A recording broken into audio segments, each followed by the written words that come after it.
Hello, today I am just making stuff.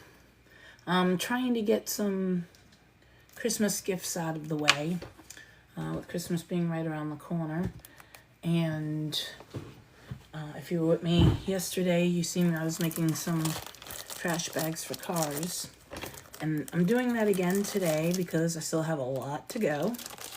And I want to show you some kind of cost-effective ways to do this.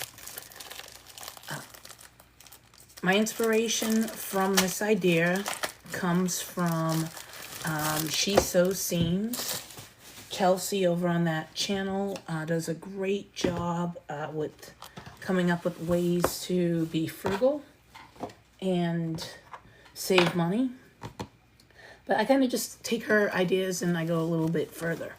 So, or I don't want to say a little bit further, I just want to say in a different direction. Because I'm not always able to find what other people find. I just do what I can find. So one of the things that she does is she makes trash bags out of these placemats, and they come in all different styles from the Dollar Tree. And she uses a whole placemat, folds it in half, and in the end, that's about the size of what your trash bag will look like. And she lines it with some shower curtain to kind of give it that water-resistant feeling. Not waterproof, but water-resistant. And I guess I'm more frugal. If you look at a placemat, it's actually made with two pieces of fabric. Since it's having a lining, in my opinion, it doesn't need both of those pieces of fabric in order to, make a good trash bag. So I'm just using my seam ripper, and I'm going in between the placemat here to separate it. And then I'll have two placemats, and that will give me two trash bags.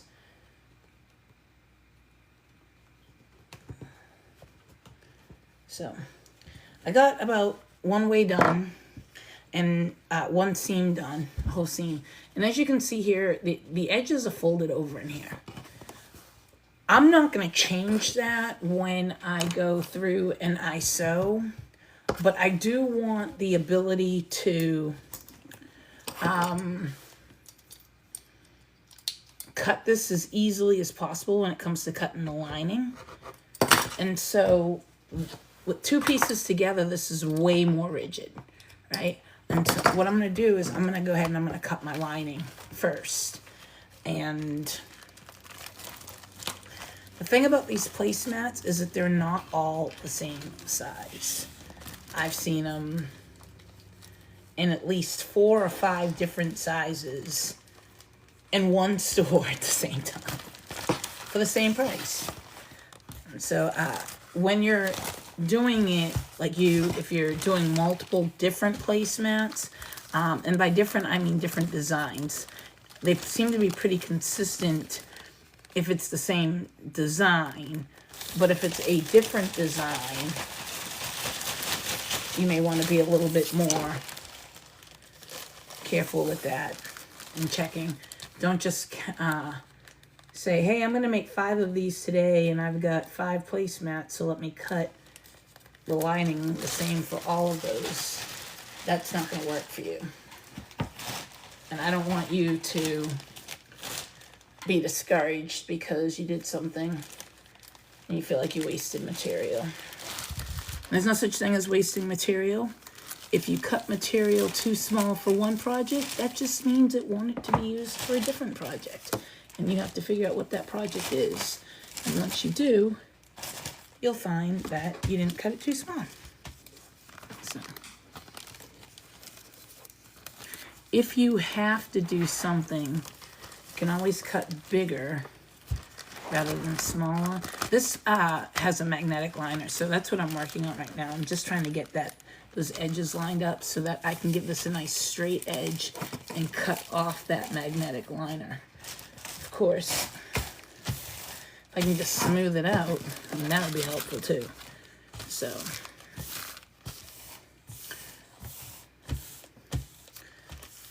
I'm gonna be really technical on how I cut this. I'm gonna just fit it. Look at that, it fits. It's fitting right up against that fold, which is perfect because it gives me enough space to cut off the fold and give me my two pieces. And just got a little bit of a bend up here, pulling that out. So we're making these little trash bags today, and we're just using really basically materials we got from the Dollar Tree. I am the type that still does well with a ruler when it comes to cutting. And what I'm doing, I'm just lining up the edge of my ruler with the edge of the placemat. I'm gonna go through and cut that out. And before I go any further, this is my extra shadow liner. I don't want to ruin that. I'm going to use that for the projects. No sense in getting rid of it. We'll just fold that up. Stick it away. Okay, so now we have one side done. And I'm just going to give it a quick pin because it is slippery and I don't want it to move around on me and then end up with the wrong size later.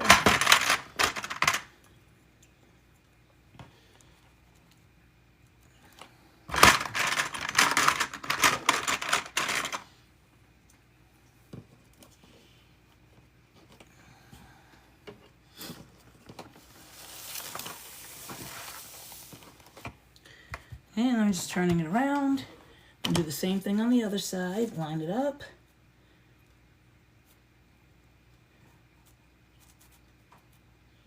Cut it through.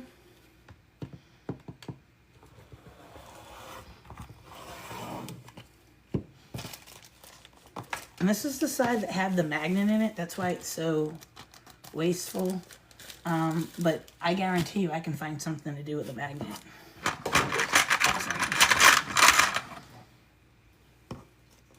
Go ahead and clip that up. And once we get it going, these come out actually pretty quickly. So I will be sewing with my machine.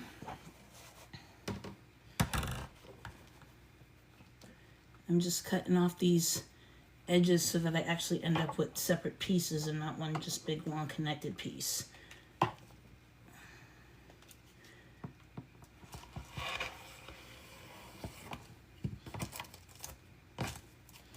What do you like to make for Christmas presents?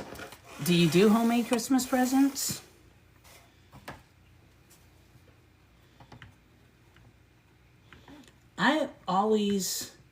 I'm not going to say always, but if I really like you, you're getting something homemade. If I feel obligated to get you a gift, but I don't necessarily really feel like that connection to you, I'll buy you something from the store. But I feel like a handmade item is always going to be better than something different. So I'm just pulling this all apart, something bought. When you hand make stuff, you're putting your time, your effort into it, and hopefully you're making a one-of-a-kind item. And here I've got 1, 2, 3, 4 pieces of my shower liner cut. I'm just going to put those to the side for right now. And now we're going to go continue with cutting or removing the seams on this placemat. And then what we'll have is we'll have one that's black with this decoration, and then we'll have one that's just all black. And they could be matching for the same car, or they could be given to two separate people. We've got some craft shows coming up too, and people, you know, it's Christmas time, so people will want to buy these handmade gifts.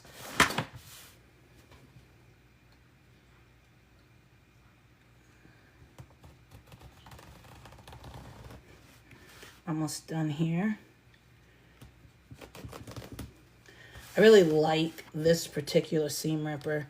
It's got a roller on the side, which once you get it between your fabric, it goes and makes it, it helps like lift up the fabric as you're ripping it.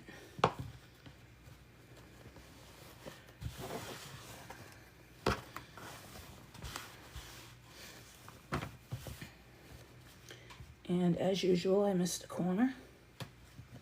In this case, I actually missed two corners, but that's okay.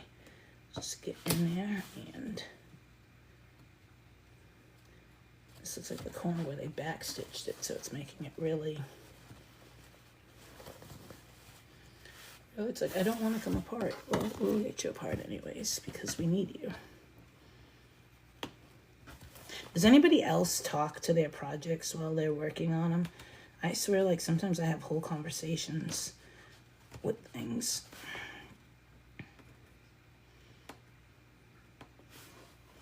I had music playing earlier, but one of my dogs doesn't seem to like anything that I picked today. So when I'm playing music, he starts whining, and usually he likes music, so maybe he just doesn't like what my offerings are today. But there we go. We now have these two pieces, two separate pieces. And I'm just going to go ahead and remove all of the string. And from here, it's easy peasy.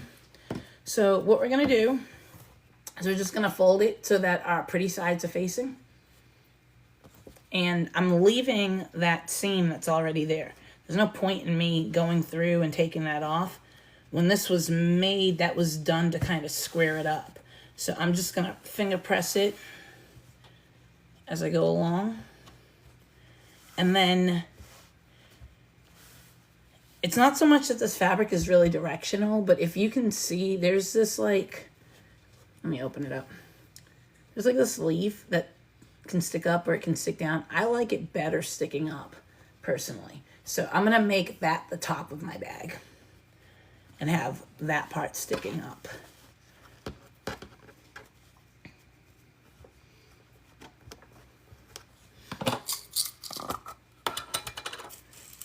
And so we're going to pin it, and we're only pinning where we're sewing it at, right? So we're going to sew the bottom line, and I'm going to start my pinning right there at the corners so that I can make sure that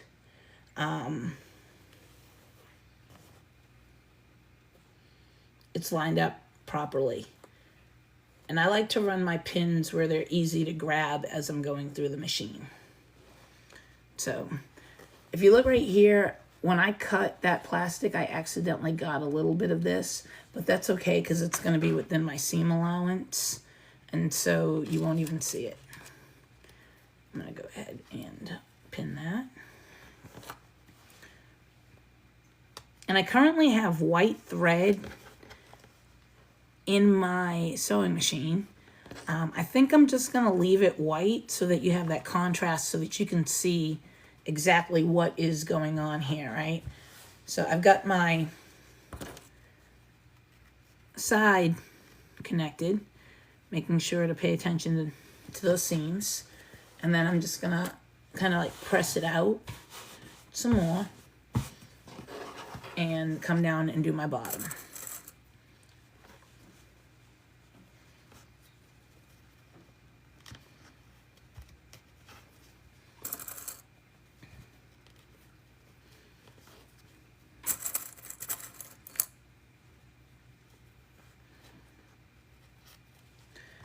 And the black one I'm going to save for afterwards. That way, if you don't have a lot of time and you just want to see one of these getting done, you'll have time to see it. But that's my first one pinned. And then I'm going to take one of those shower liners and I'm going to do the same thing with that. The only difference here is this doesn't really have a pretty side and a bad side. And instead of using pins, I want to put as few holes in this as possible because this is going to be my water resistant layer. And we're calling it water resistant because we are sewing it. And although it may be waterproof right now, once it gets those little holes in it, eventually liquid will make it through. So if you have this in your car and somebody throws something wet and fooey in there, you know, gooey, it'll be good to get it home or get to the next gas station where you might have a trash can. But it's not like you're going to want to have it sit there in your car for a week. You probably wouldn't want to have food sit in your car for a week, period, if it was open. Unless you were inviting some friends. And by friends, I mean some bugs. They can find food anywhere. So again, we're just going to do the top, the side and the bottom. The folded side doesn't need to be done because we don't need to sew that side. And just like that, our bag is clipped up. The last thing we're going to need for this is a piece of elastic. And the elastic is going to go into the bag to hold it. I've already cut a piece that is, I want to say it's 16 inches. You can do bigger, smaller, it's all up to you. This is just, I have really big headrests in my car, so I assume everybody else does too. And I want to make sure that they'll fit. So, we've got that all together. Pull out my sewing machine. This here is a Singer HD 6700C. It makes sewing super easy. I have on it right here, this is a seam guide. It's magnetic. I currently have it set for a 1/4 inch seam allowance, which is what I'm wanting to sew. So what that means is all I have to do is just push this up against that guide and I'm going to get that seam allowance that I want. Now, it's going to be a little bit more tricky with this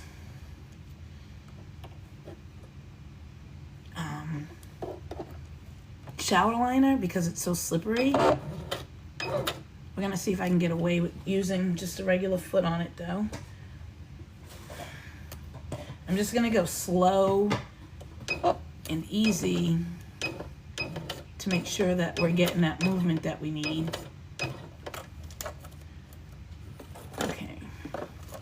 And then we'll speed it up. And so what I'm doing with my hands is I'm just trying to hold that still, making sure that it's staying together. And it is trying to move on me, so I'm trying to keep that going. There we go.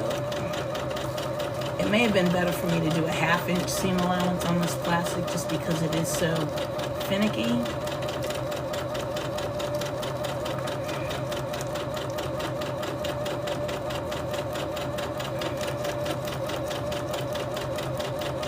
We're getting towards the end, so I'm going to slow down here. Under that clip. And when I'm just about to the very edge, I'm going to put my needle down, lift my foot, give it a spin. It's called a pivot. Put my foot back down again, and then continue sewing.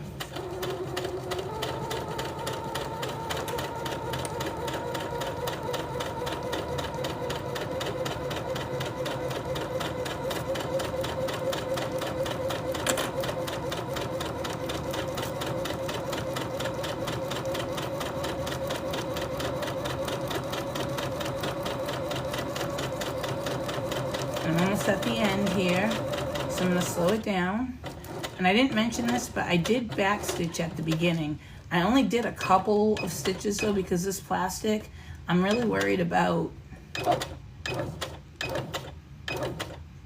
you know, going into it too much. So there we go. That's our first piece done.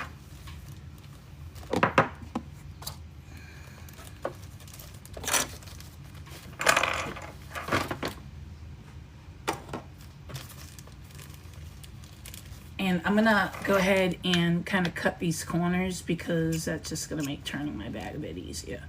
So I'm just gonna give them a little snip.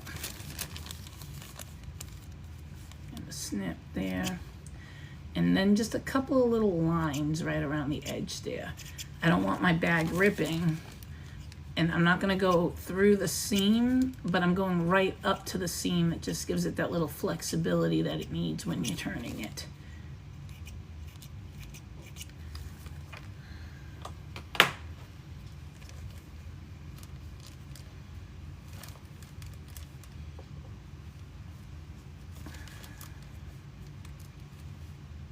What's your favorite part of the season? Comment, let me know.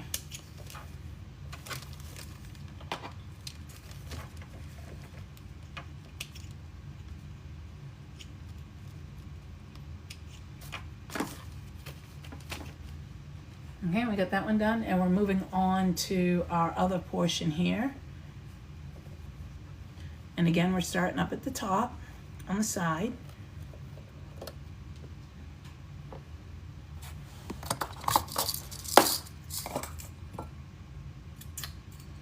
And I'm removing my pin so I don't accidentally sew over it. I'm going to back stitch it first and then go forward. And this seam guide really makes sewing it so easy. All I have to do is just keep it pushed up.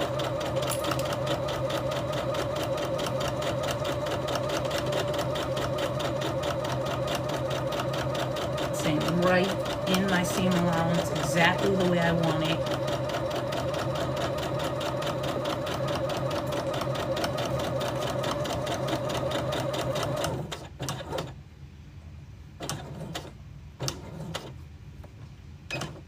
My needle down, lift the foot and spin it, and I'm right there on that 1/4 inch still. Pull out that next needle, and we're gonna go on.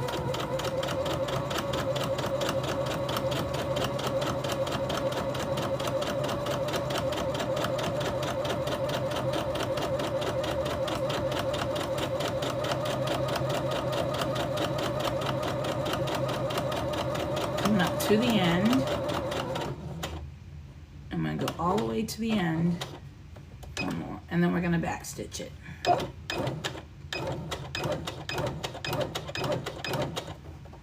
Lift up.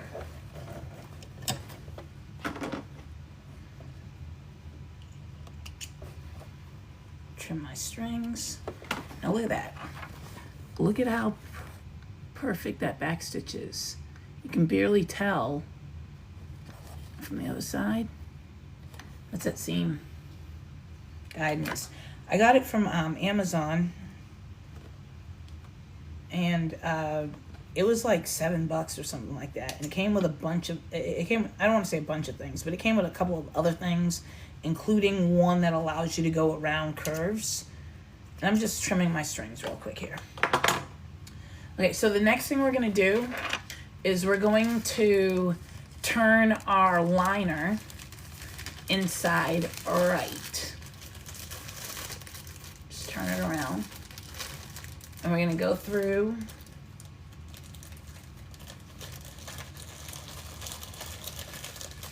just going to poke through our holes, not our holes, but our seams. We want our seams to all stand out, be the way that they were meant to be. Pull those seams nice and straight.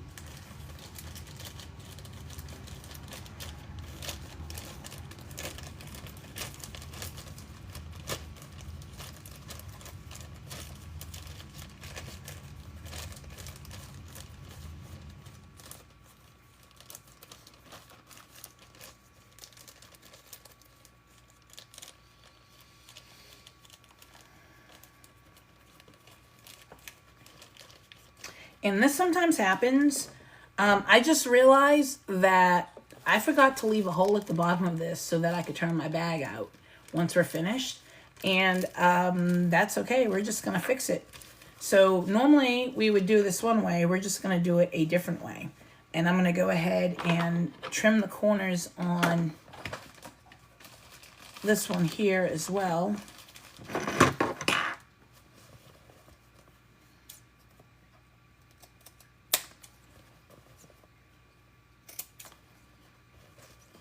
It's okay to make mistakes.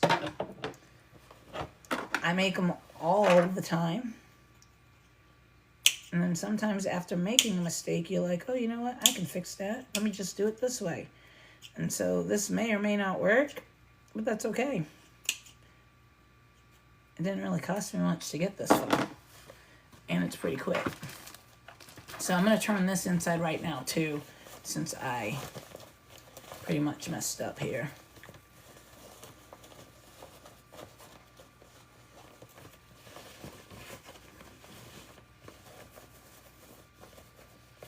I'll really poke those corners through. I want it to be the shape that I set it out to be. I'm just kind of running my finger along the edge. People use tools to do this. I don't own tools to do it. I haven't felt the need for a tool for it yet, so I guess I'll be okay. And I'm just kind of sliding my finger around that seam to bring it up.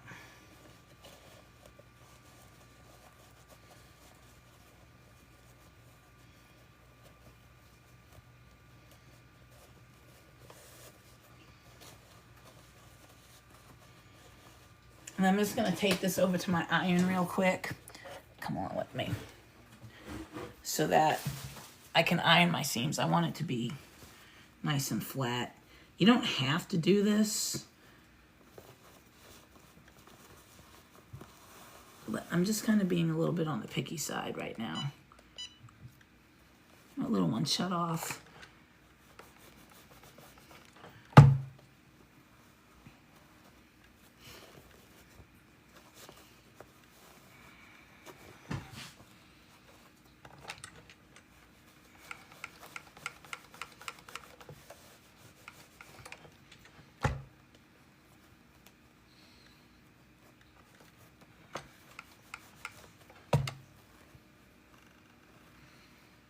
Getting everything ironed down, nice and smooth, putting a good crease into it.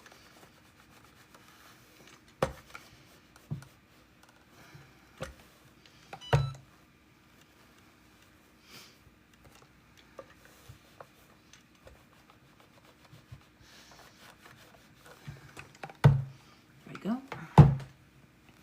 And let's go back on over.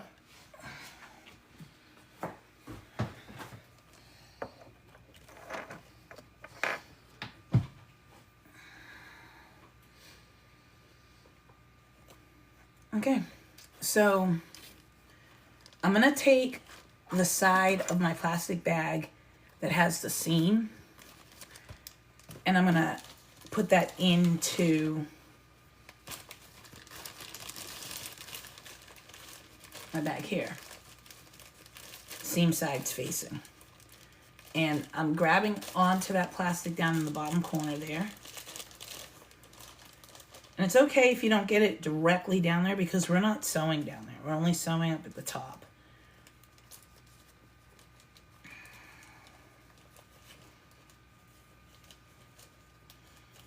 And I'm going to just kind of match those seams up.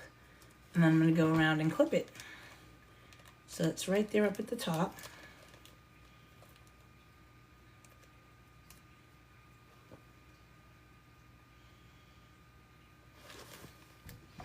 You know what? I'm not going to do it this way. I prefer to have my seams hidden, and I just thought of another way I can do it where I can still have my seams hidden. So I apologize. We're just going to go ahead and put this the way back. It's no big deal. Didn't do anything. A couple of moments. This is what happens sometimes. It's a creative process, you know. So we now have our wrong side facing right side facing. Again, we're going to put the bag in, matching up those seams. And I'm going to go ahead and I'm going to clip that.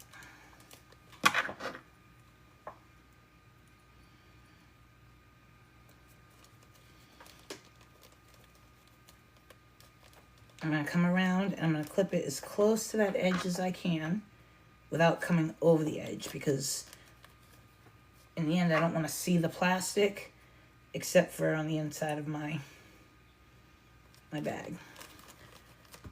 And I didn't forget about the elastic strand. It's just this plastic is so thin. It's not so much that it's thin, it's just so clingy. I want to get it out of the way before I start adding in my straps. Make sure my straps go where I want them to go.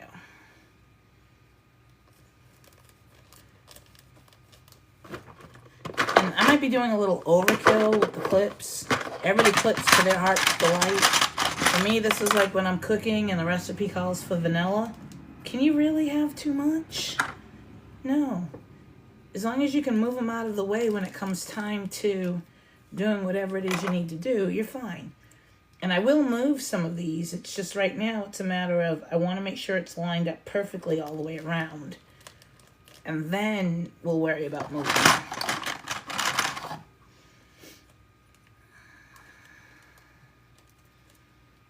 So there we go. We are lined up. And what I'm going to do now is one side is going to hold my rubber band. That elastic band we did. So let me just move this out of the way a little bit so you can see. So what we're going to do is we've got the two end pieces, and then we have the loop that's made with that. The loop we want to stick between the two layers. So I'm going to remove one of those clips so that I can get that loop in there. And we want it to go down far enough where when we go through with the sewing machine, we don't have to worry about hitting it. So I'm just pushing it in there.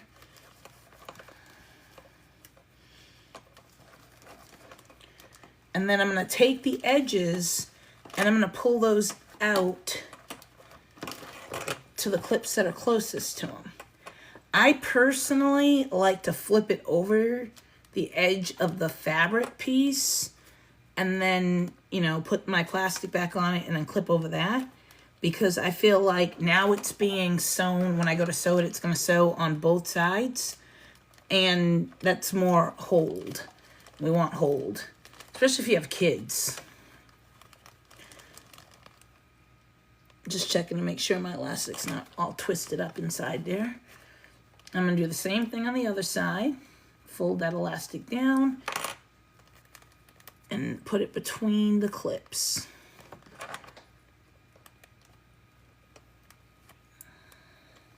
And then I'm going to hold it up, and I feel like that's a good placement. So this is the bag.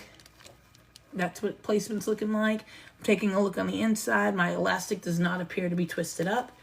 Okay, and so now on the opposite side, where these two clips are at, I'm going to actually spread those out a little wider. Not a whole lot, but this is going to be where I'm going to leave that hole at so that I can turn it back inside. So I'm not going to sew here. And this is directly across from my rubber band. What I'm going to do is I'm going to start my sewing just after this clip. So I'm going to be able to remove this clip where I don't want to sew at. I'm going to start sewing, and when I get to this last clip, I'm going to stop. And for this, because it is rounded, I need to remove a little tray here so that I can get into my machine. Now, the funny thing about it is this machine likes to eat these clips.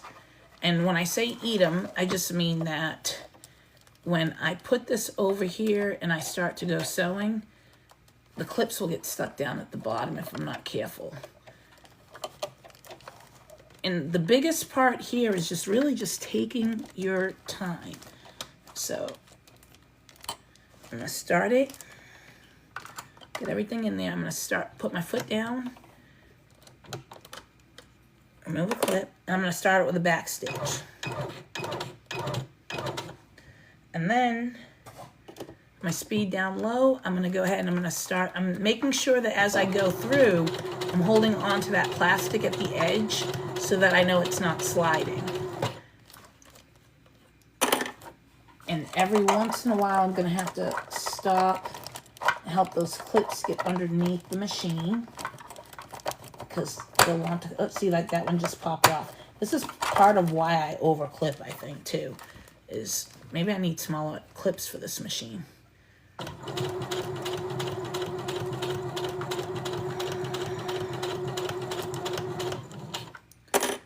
And now I'm coming up on my first rubber band, and I took the clip out, but I want to still make sure that that rubber band goes in there the right way. So I'm holding it down as it comes up against. I'm making sure things are not bunching up. And I'm not pushing, I'm letting the feed dogs pull the material through the way it's supposed to. And I got my first clip on. I'm just kind of moving this bag through. And here comes my second clip. Clip meaning the rubber band. Go nice and easy on this. Drop the stick. Go through. Don't stick your finger under the needle. That's bad.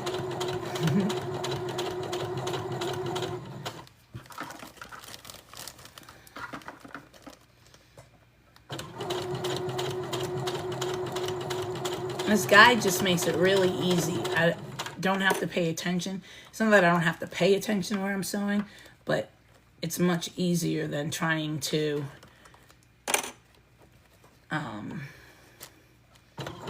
follow a line while holding onto all of this plastic that doesn't want to cooperate with me. And downstairs I have a stiletto that I just bought. That's to help when you get into these sticky situations. What I did was at the seam, I just spread the seam open, and so that I kind of distributed the sewing, not making it all like this big lump in one spot.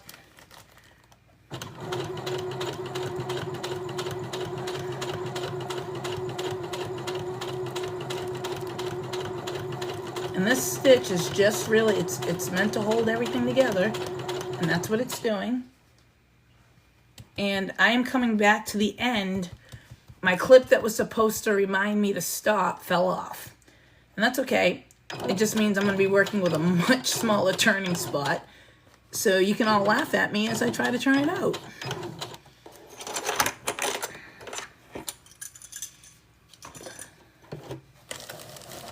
Pull that through and clip.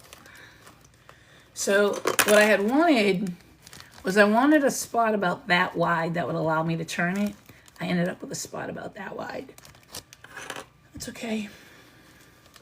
So what we're going to do is we're going to be very careful because we don't want to rip the bag, right? So we're just going to go ahead and take our time. I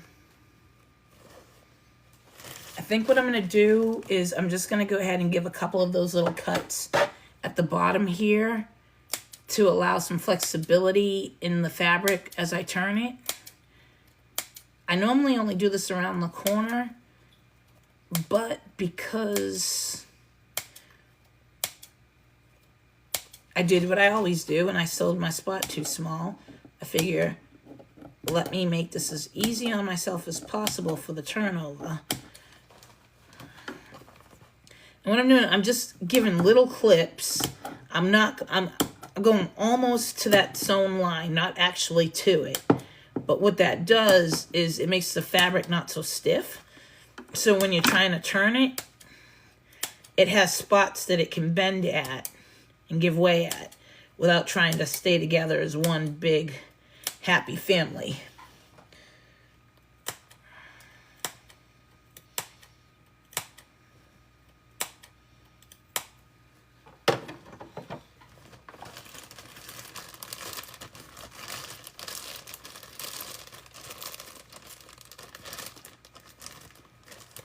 So I found my spot again.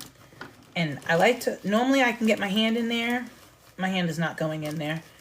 So I'm just kind of bringing up that corner so that I can pull the corner through that hole. And I'm taking my time. Taking my time.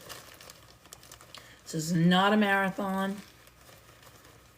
I mean, I guess it could be a marathon if this is what you were doing for a job and you had to make so many in a row and you had a deadline to get through. But if that's the case, don't be like me.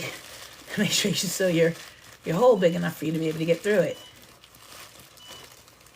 And if you're beeping, that's just my Cricut press telling me that, hey, we've been on for forever. You don't seem to be using this, so we're going to shut off. And so we got this all through. And now also because I don't have that hole, I don't have a way to get my fingers through. I'm going to do my best to pull out my corners. And because I did all that cutting, it should make it a little easier. I'm just going to roll my seams. Rolling your seams, you pinch them, and then you just kind of roll it. So, like, roll it so that you can see the seam line. So this is a seam that's been rolled, and you see how I can see that seam line? And then right here, we're still working on that. And that's actually a corner spot, so those tend to be a little bit more difficult. But as you can see now, we've got that pulled out too. And it's going all the way around. That's giving our bag its shape. This corner right here still needs a little bit of assistance. And if I had the ability to stick my finger in there, I could stick that through. Something else you could use, you don't want to use something sharp because you don't want to poke through your hole. I just got to find where my hole is. Here we go. You don't want to poke through your seam. They actually have tools for this, but if I had every tool for every craft that I did, I wouldn't have a house because it would be filled with all of my stuff and no space for me.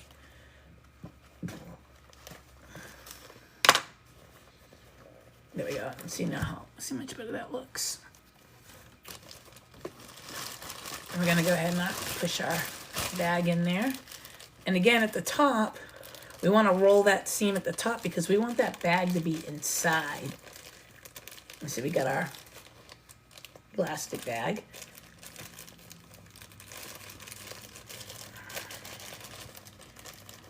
And push that bag down, poking out its holes too.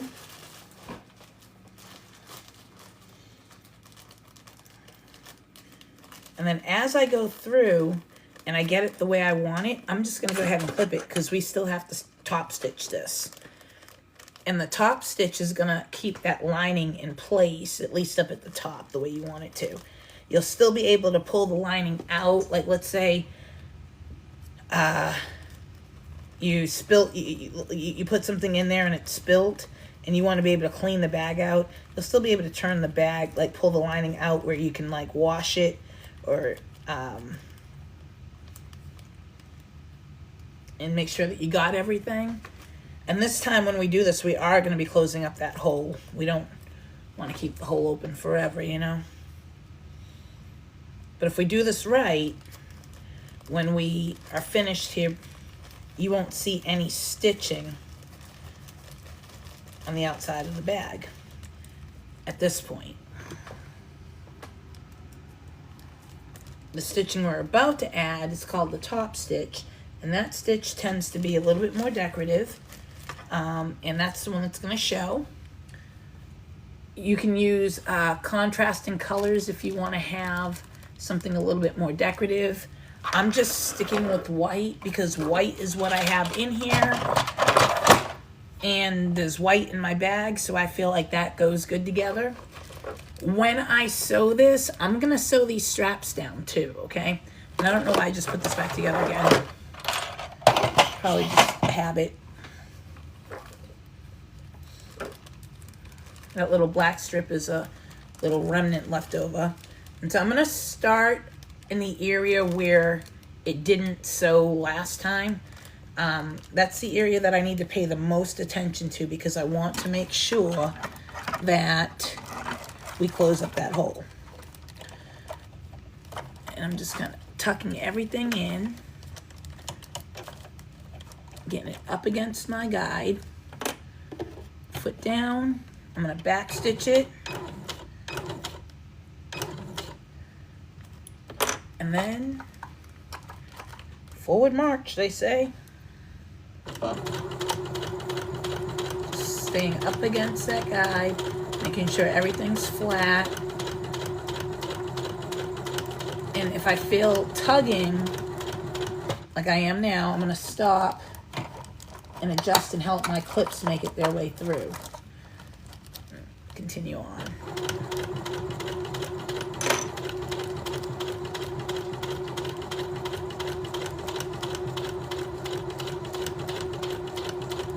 And when you come up on thicker spots, so remember we have this seam,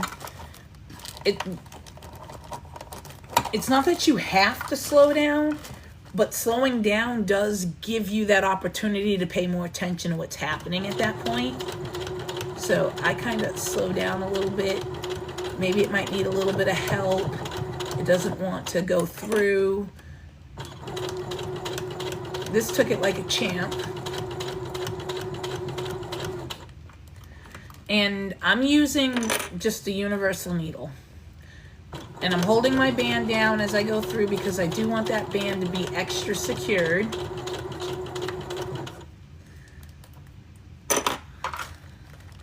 Going around one. And here we are, we're up at that second band. So technically speaking, the band has now been attached in 3 spots. But we're going to do it even one more. Because I like the look of a double top stitch. And so that's what I'm going to do. It doesn't take much. We don't even have to clip it again. We're now in there.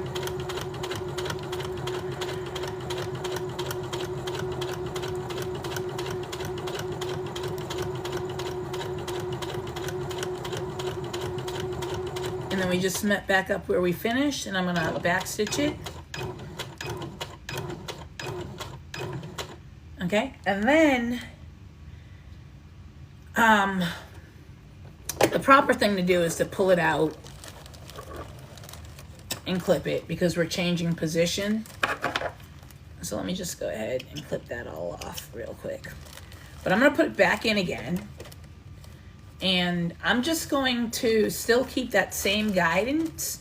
And I'm going to change the position of my needle. Now, the question is, do I want the stitch to be closer to the top or closer to the bottom? And I really want it to be closer to the top because I really want to make sure that that hole that we started with is fully sealed up. And so I'm just changing my needle to its far position. For me, that's a 7. Put my foot down. I'm going to back stitch. And then forward we go. And this way, I know for certain that we got everything that we needed to get. I have no clips to remove this time. That's going to make going through this so much easier. And I can even turn up the speed if I wanted to, because this bag is moving nice and easy through the machine.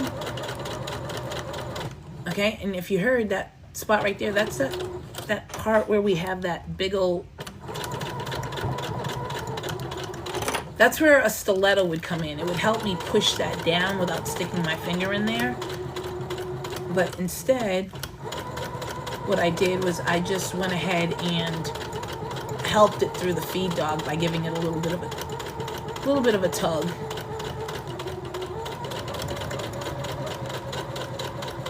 And we're coming back up on our end.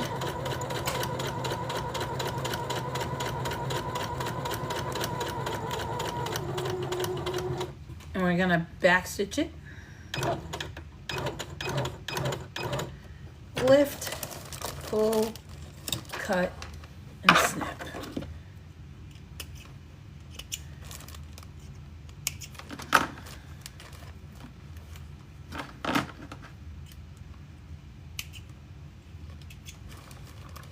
I'm just going through and I'm cutting all the loose strings because everybody likes to pull on strings, right? But there's our bag. What do you think? Can you see this in your vehicle? Maybe not this fabric, but a fabric like it, nice and easy to make. What do you think? And again, this inspiration for this came from She Sews Seams, a lady named Chelsea. This is a something else I was thinking about making today. Well, maybe not this particular one, but like a basic version. One of my favorite things to sew is to take upcycled dog food bags, pet food bags, and make something out of it. And so, what do you think? Should we do something like that?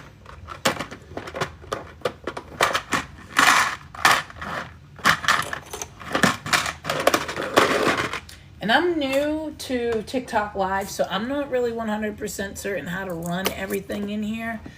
But I am doing the best that I can. What is this here?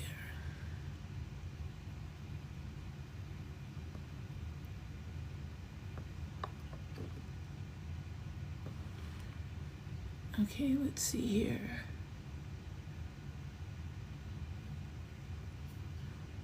I don't want that.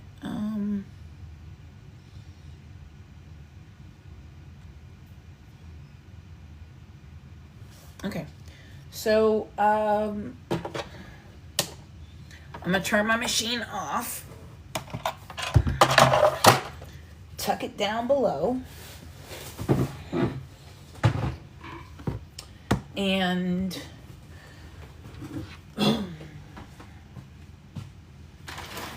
so I have this yellow bag, and I've already made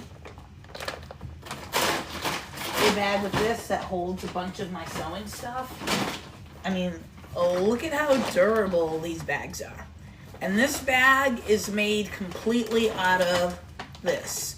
The straps are made from here. The only thing that I added to making this bag was string or thread.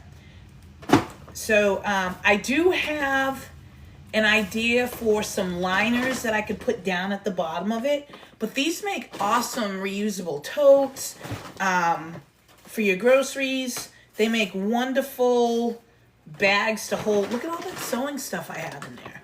Just project after project. So I wanted to get a little creative with this, and I didn't want to just do a boring bag. But what happens is when I do my bags, so if I'm making a tote bag, part of what makes it cute is having this dog on it, right?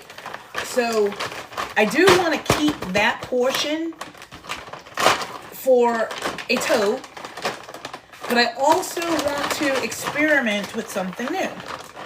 And so what I'm going to do is these bags, if you pull on them, you'll find like a seam. And that was like the side of the bag at one point when it was filled. And what do you know about feed bags? Feed bags are meant to keep moisture out, keep your food protected, and they are strong. This bag here says it held 40 pounds of food. The one that the blue one was made out of said it held 50 pounds of food, but it's the same material. So, it's not really the food portion that matters or how much it can hold. Now, what I do want to do with this is, I've got this, like, this came as part of an earring kit. But who wants to wear leather earrings? That just didn't seem like something interesting to me. So I wanted to see if maybe I could find something that looked good. Brown looks good with everything, doesn't it? Well, let's use something that doesn't maybe look the best, because we're playing around, right? And then we have good stuff for when we want to actually do something. So I'm going to take this, actually, I am not a fan of this at all. So this is what I'm going to use. I'm going to use that red. And before I get started, I'm just going to check my pet food stash bag to see if I have anything more red, because people have been collecting these for, ooh, look at this, a red one. People have been collecting these for me, and I've just been coming up with different ideas of things to do with them. So we're going to actually put this yellow one away for right now.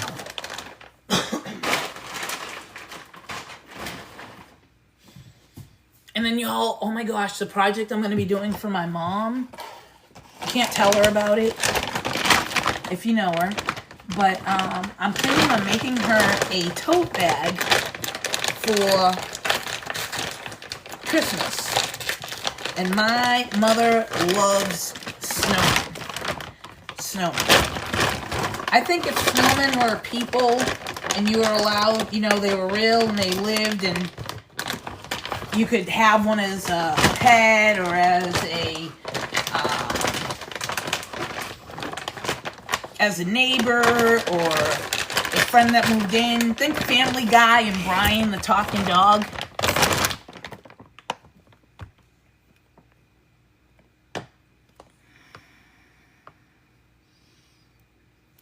And I just had to verify that I was still here. Think Family Guy and Brian the talking dog. But if she could have a snowman that she could have at her house, she would totally do it. The only thing is that I'm not sure the snowman would like living at her house, because she keeps the temperature like 1,000,000 degrees. So that's not my personal recommendation for snow. I'm going to cut the bottom of this bag off. Bigger ruler because that one's not fitting all the way. And I also cut off the seams anywhere where it like doubles up, because that creates extra bulk that you don't want. You don't know how to handle that necessarily, you know?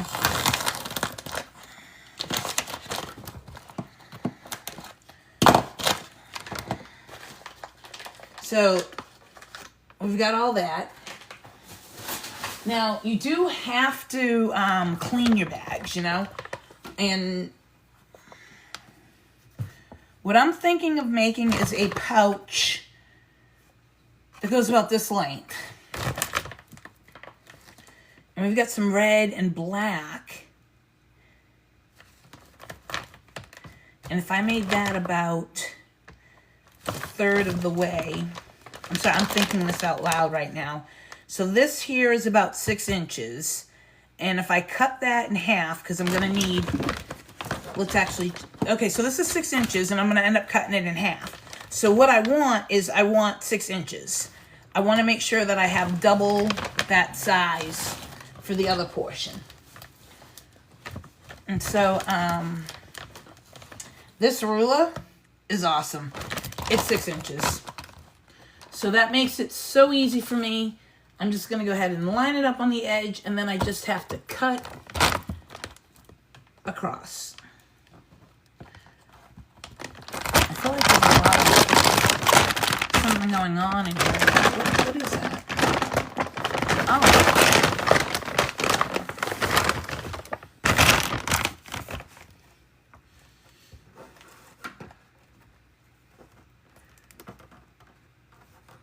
And I'm not going to lie, I don't know why I'm even doing this way. I can't cut from that side. Whenever I try to cut from, I mean, I'll use my right hand still, but if I'm trying to cut on the left side, it never ends up straight. And I'm just using my rotary cutter on a rotary mat. You always want to use a mat with that. And before I move my ruler, I'm just making sure the piece disconnects. This is being saved. because we're going to turn that into a bag. This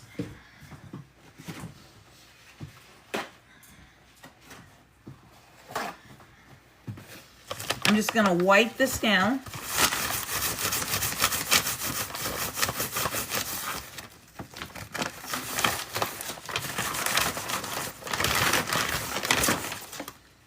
Okay, and then I need a wet one, so bear with me.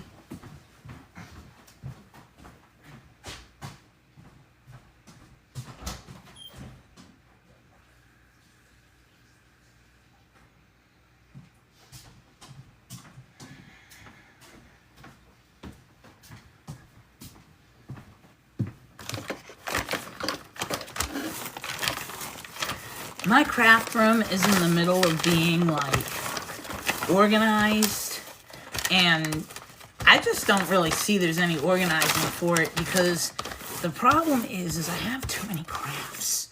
Shh, I said that out loud. Don't tell anybody, especially anybody who has the ability to make me get rid of any of my crafting stuff. You never know what you might need. And I have people come over and be like, hey, you wouldn't happen to have da-da-da-da-da, do you? And they're like, you know what? I actually do happen to have da-da-da-da-da. Let me get that for you. And so I'm cutting off the seam on the end. You'll see it here in just a second.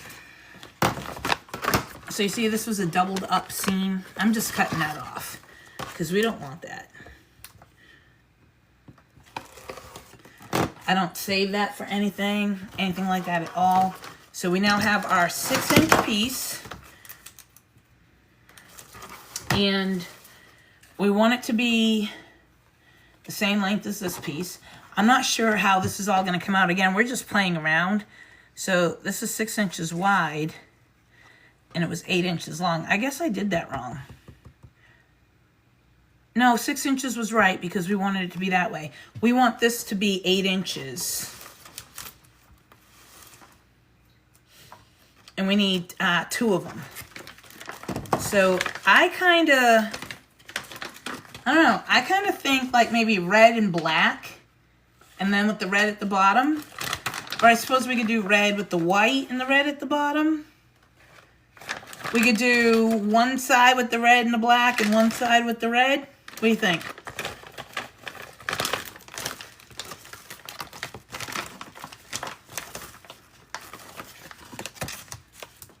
Do you know what it means when nobody responds? It means do it all. So, we're at 16. I want an 8-inch piece. I'm going to do one side black and red and one side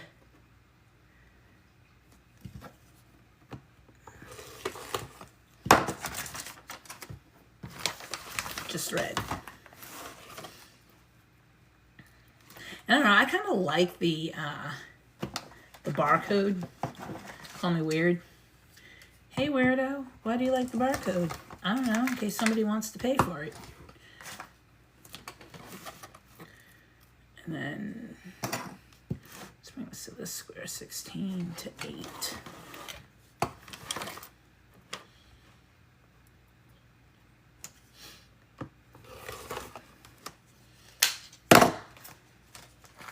So we've got our 3 pieces.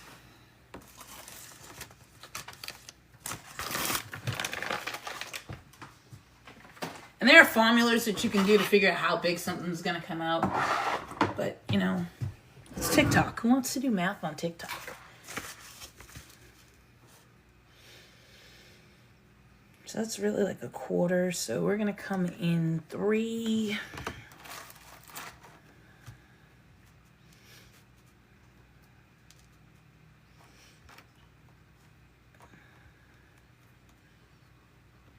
Just a little 3 line.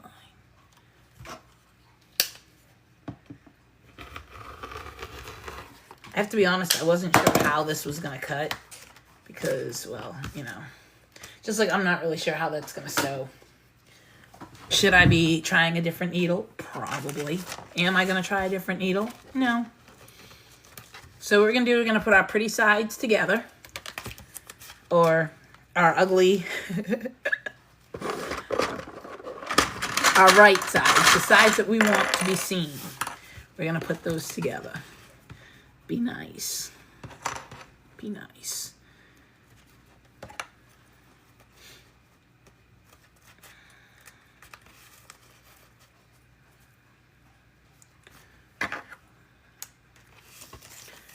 Basically what we're doing is we're just going to sew this up and make it a I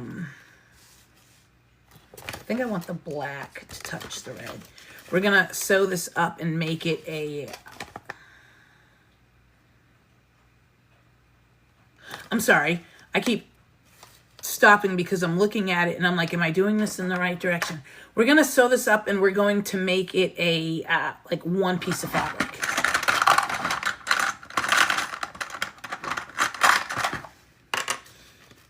And for this, I am going to change my thread color because, well, because I can.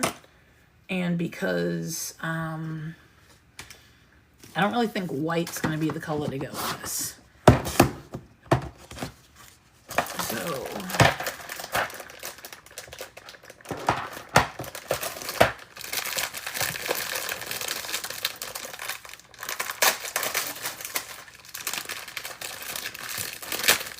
I want this red right here, because I think that goes with that, like, sparkly, oh, maybe a darker red.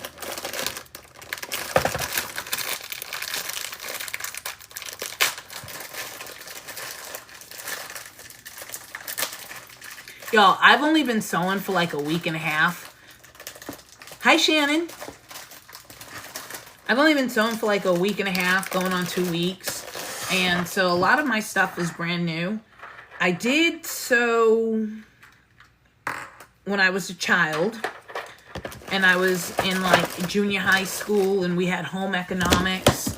And during that time frame, we sewed 2 whole projects. And that is the extent of my sewing knowledge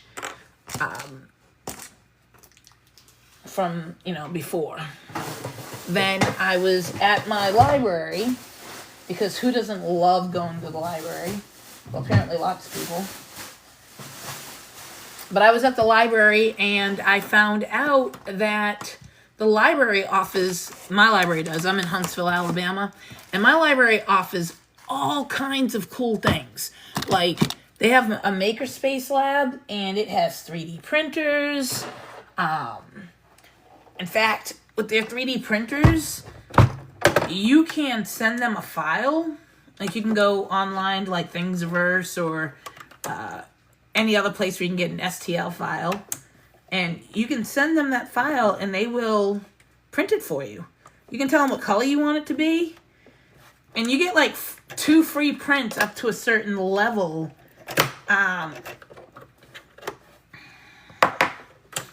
Each month. Up to, and when I say a certain level, a certain weight.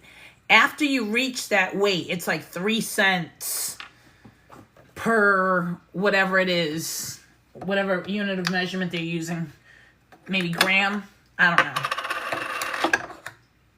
But you can, and they'll print them for you. They also have, like crickets. Hey, Kiana. Kiana is my great niece. She likes to come over and do crafts with me. Occasionally, she will come through and watch me do crafts. This thread that I bought is pretty cool because it came with the matching bobbins. So I don't even have to load a bobbin, although loading a bobbin is not that difficult. Or, you know, on this machine. I hope this is going to fit in. And so,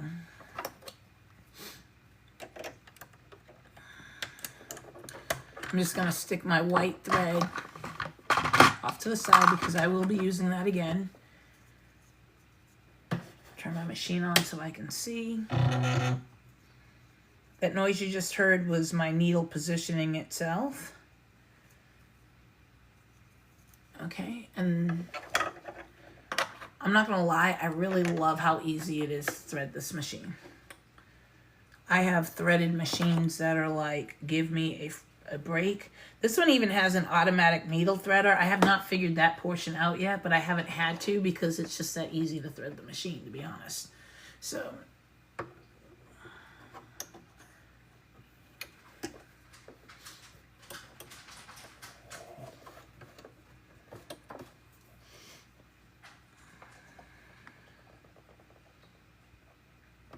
and then I say that, watch me have a hard time getting it through.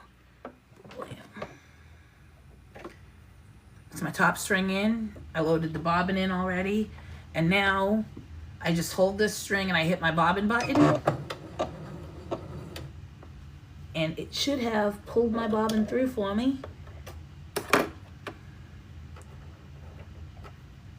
And it did. I just have to find the end. Close. I don't know why it's going like this. It's got... That's okay. We got it.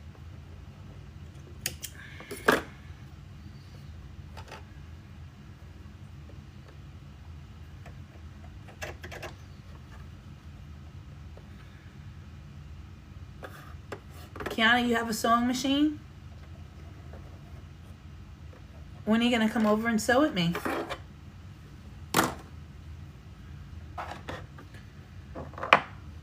Okay, and then I moved my guidance, which was an accident, and I had a ruler to set that back up. But you know what, guys? Let's just sew without the guide because I'm not sure what I do with my ruler for that. Well, we'll just put it back on. So the guide is magnetic, and you just put it where you want to be able to have your thread hit. I'm gonna put this on the 3/8 line. Make sure my foot still goes down. It does. I could put my foot down and then slide it over, and I know that that's the 1/4 inch.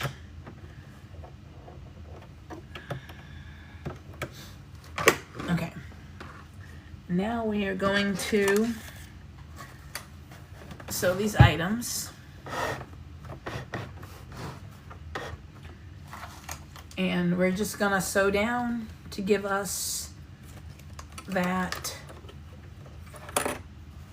one piece of fabric. Look, I have not sewn with this, I don't know what you want to call it, fake leather. Turn that down a little bit, it's trying to go really fast.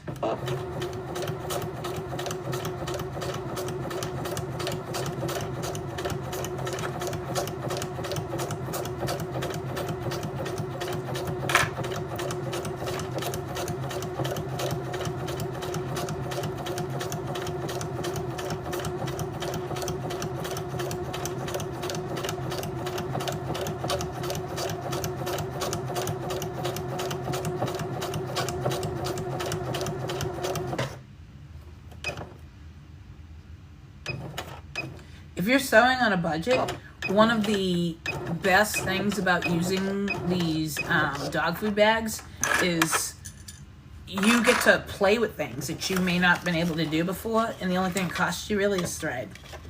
So do I want to go through the first time that I decide to make a multi-layered fabric and have it be something that I spent a lot of money on?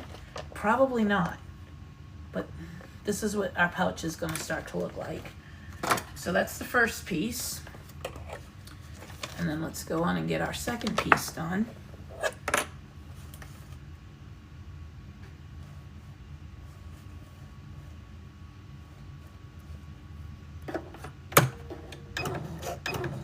And I am back stitching before I start. I don't know if I always say that. And I back stitch at the end as well. The back stitch, without that, you're not really locking in your stitch. And your stitch, if somebody could pull a string, and your whole stitch will come out. But if you back stitch, you're going right back over that stitch that you just did and basically creating a knot with it.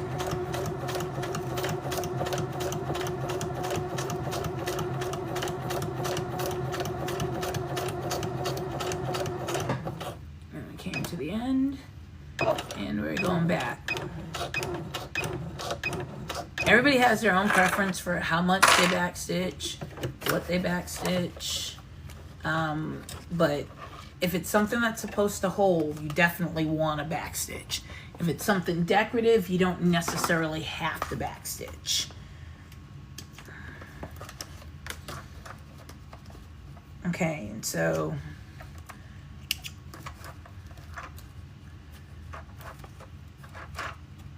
here we go. Just clipping those strings. And then this is our fabric. This is the red piece. And then this is the piece with the black in it. And so ultimately what that's going to do is when it's finished, it's going to look something like this, just a little bit smaller. But we need to give it some straps. We need a way to hold this. And I've got a couple of options that we could go with. But I'm also kind of feeling like we should have a pocket on it. You know? Why not? You might need a pocket to put your something in there. So let's cut out a pocket real quick.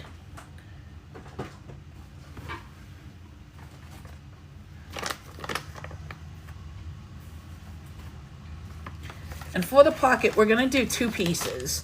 And we want to do 2 pieces so that the pocket has a front and a back that is not part of the other portion. That looks to be a good size. I'm going to do a 5-inch pocket.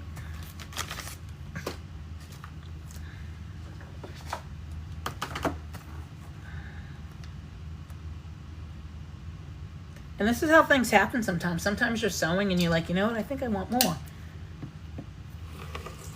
Sometimes you're making a bracelet, which is something else I make a lot of. And you're like, you know what would really make this cool? If it had a matching necklace. At least that's not what I'm doing right now. I'm just giving it a pocket. I happen to really like pockets, and I think pockets are extremely underrated, especially in items that are made for women. For some reason, they think women don't need pockets. I guess we're all supposed to walk around with a guy who has his cargo shorts on and all the pockets in the world that they couldn't afford to give any of them to us. So I'm taking, for this here, I'm going to match my pretty sides up, right? And then what I want is, I want where the writing is, I want that to be the top of my pocket. And the sides need to be stitched, like the whole thing needs to be stitched. So right now what we're going to do is we're going to just stitch this U shape coming around, and we're not going to touch that top portion. And we're going to do that at a 1/4 inch seam allowance. Everything that I've been doing today is a 1/4 inch seam allowance. You can pick what works for you. This, I want it to be as close to the edge of the pocket as I can get it so that I have pocket space, because pocket space is important. Well, Kiana, you know, I'm free a lot of times. I guess it would really depend on when you're not at school. So you're not at school on the weekends. There's a Christmas break coming up. You can give me a call and say, hey, I want to come over. That's fine.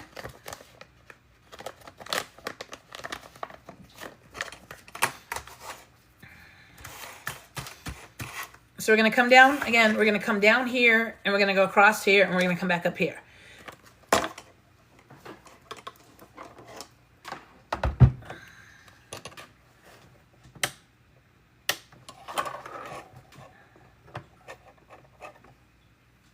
At least we would do that, but I managed to unplug my sewing machine. Okay. So just checking again to make sure I have the right portion as my top.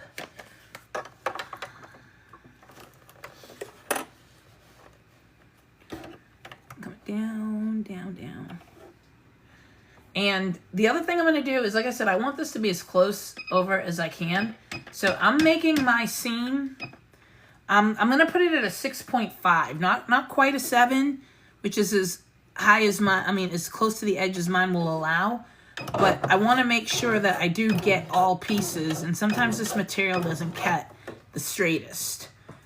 as you're going, because it's kind of woven together, and sometimes those weaves, once you cut them, they kind of relax a little bit. So I'm just going to get as close over as I can.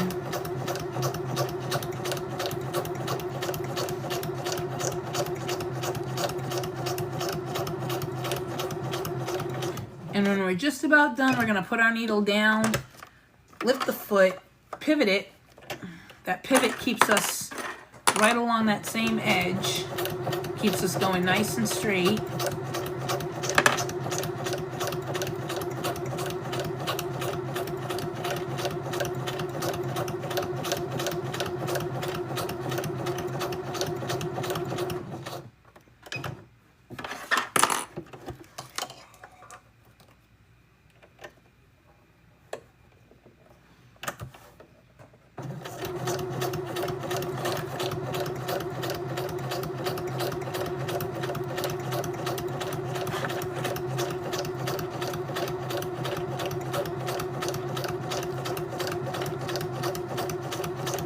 We're just about done with this pocket.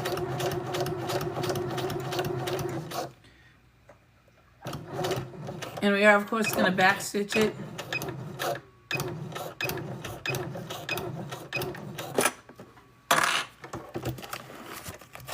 Raise our foot, cut the string, and snip everything.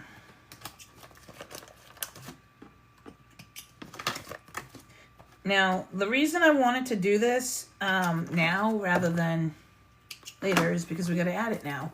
But I also wanted to, I was thinking about what we could do for straps. And we're already adding more to this bag than just the dog food bag by adding that sparkly layer at the bottom.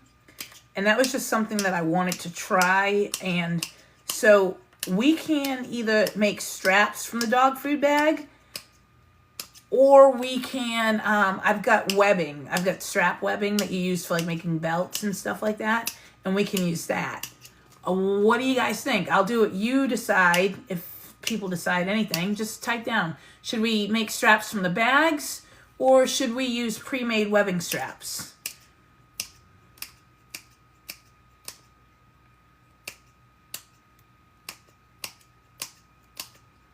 I've got some red. I've got some black. I think black would be nice because it would add more of that black contrast, take away from some of that red, but the red could work. The orange, I've got rainbow. So I went ahead and I snipped my corners to make them a little less, and now I'm just going to flip my pocket inside right.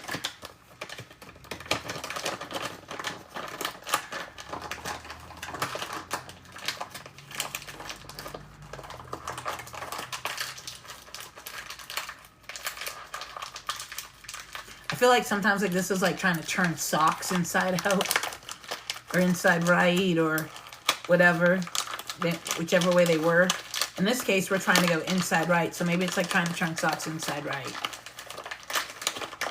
So do you guys need to see like what the webbing looks like? Or so like this is an example of using the dog food bag straps. And then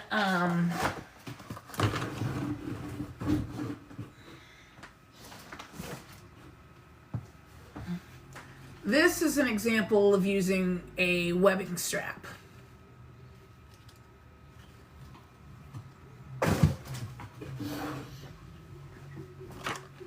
And we can do either or.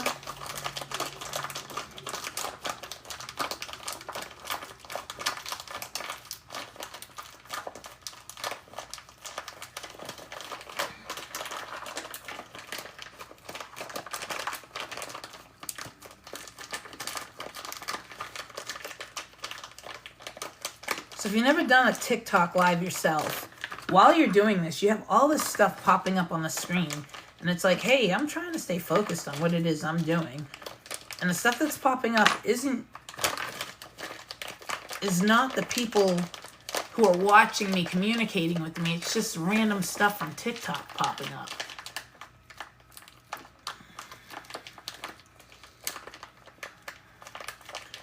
I have no idea what any of that means, so...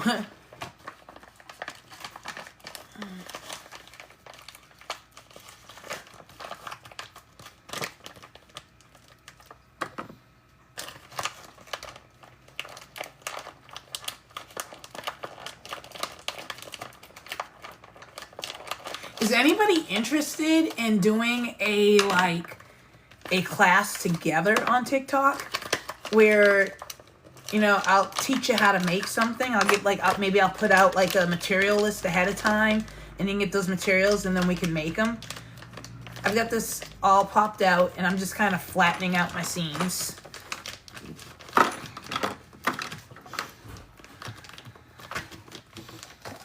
Okay, and so we can either put the pocket here, or we can put it on the other side. And the other side is what I'm calling in the back side. I think I'm gonna do this side here so it has that splash of black to it. And where if I had done it on the other side, it would just all the black would be in one location. So just moving my machine out the way, and I'm going to pin this down where I want to put it.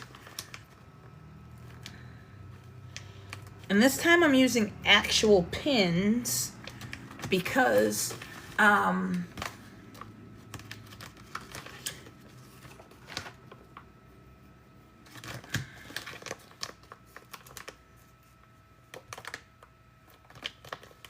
well, the bag is just a little bit bigger than what it can be. So I'm just going to trim a little bit of this off. I didn't think to measure the top of the pocket. So let me just trim a little bit of that off real quick. And I'm not really worried about anything because the other thing that we're going to do now is we're just going to top stitch this pocket. This isn't going to be what you're putting your hand in. This is going to be the pocket, and then it's going to go up against this, and that will be what your hand goes into. So we're just going to top stitch this so that it looks pretty.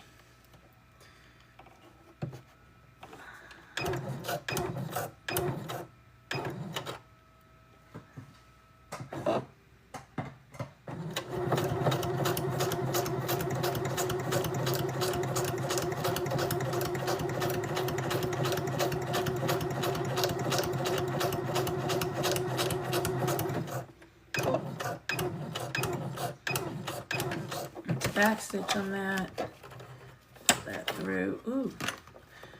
Sometimes I hate using the automatic thread cutter because it can be, like right now, it's like it doesn't want to cut the thread and now it's stuck. I did one line and I'm going to do a second line. I might even do a third line on this one just because I can. We're at 6.5. Let's change that to its normal location, which is 3.5.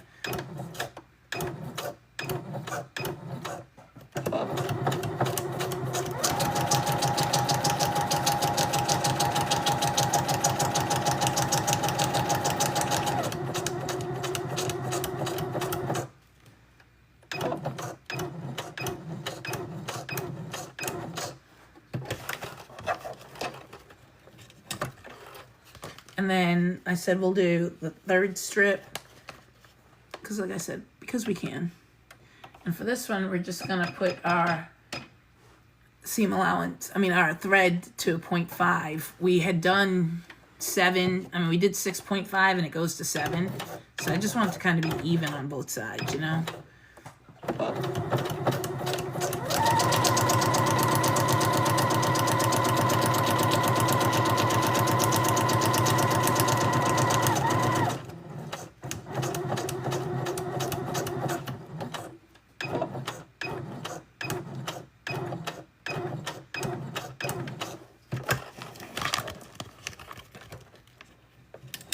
And there's our beautiful pocket.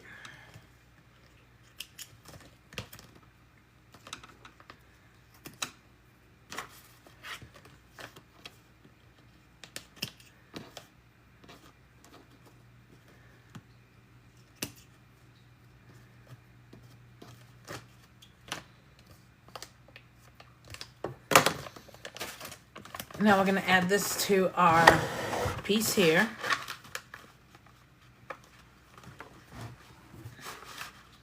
Where did my pins go?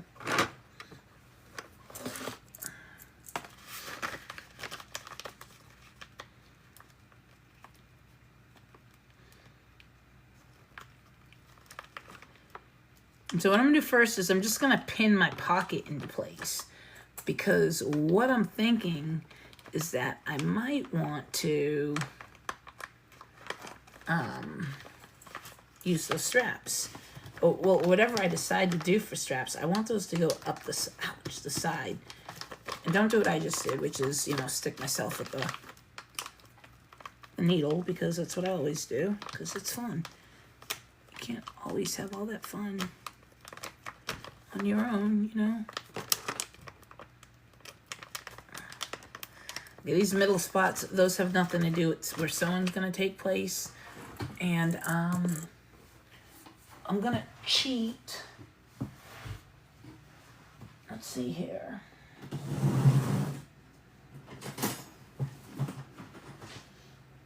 Some orange.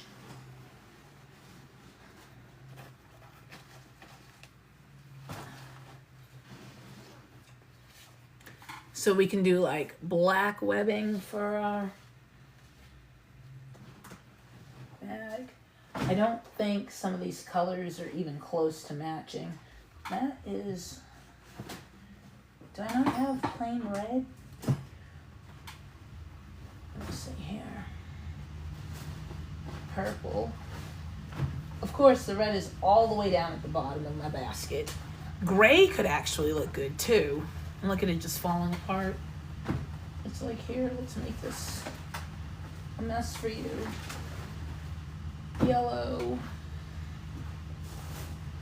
Some dark blue. I'm gonna be so mad if we don't want red. So, what do you think? Red or black? Or I guess we could probably throw gray in as an option. Red, black, or gray.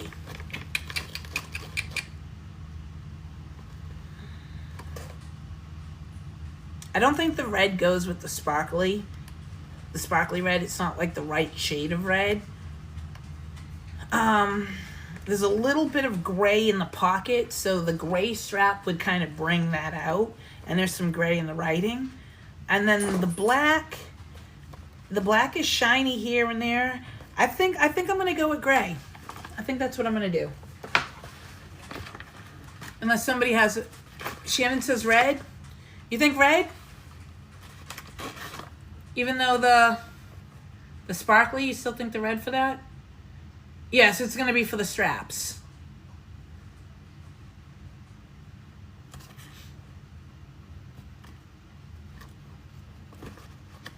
So you want red for the straps?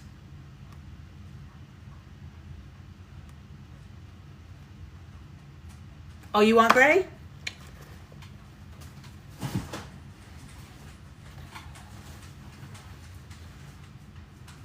Oh, goodness.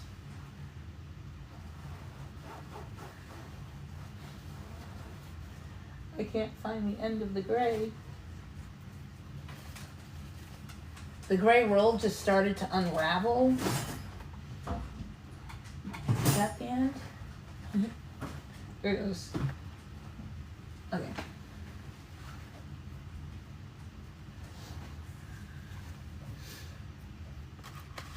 This is gonna be a little bag.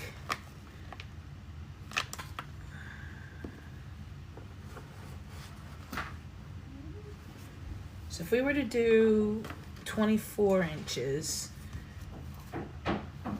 this would be more like a tote that you carry in your hand. So like this size, and this is kind of where you would hold it. Or actually, I guess it would be a little bit bigger than that. It would be more like that, because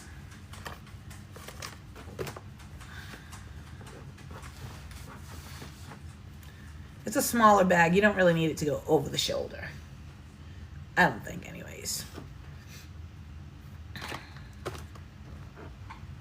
Don't you just love it when all of your materials disappear? Like they're right here in front of you, but you can't find anything?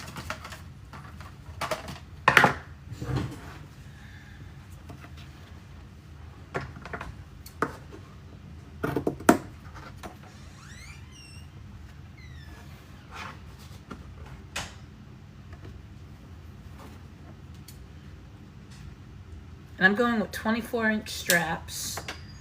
I'm just cutting 2 of them.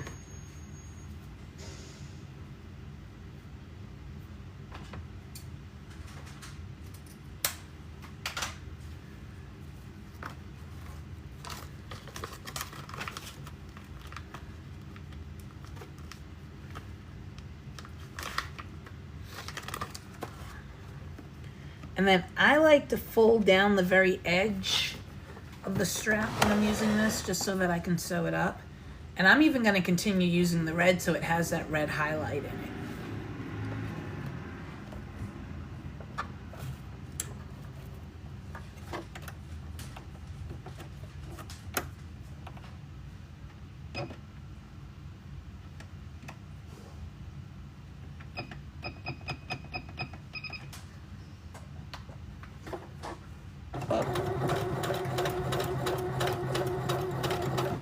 And I'm not really back stitching this so much as just holding it down.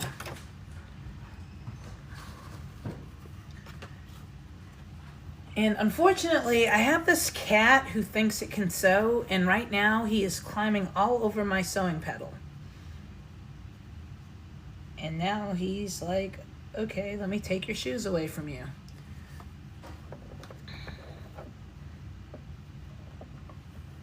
If anybody's looking for a cat that can sew, I've got one available.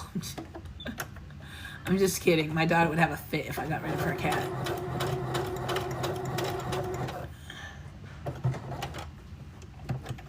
But if somebody wanted to babysit a cat while I was sewing, that would be awesome.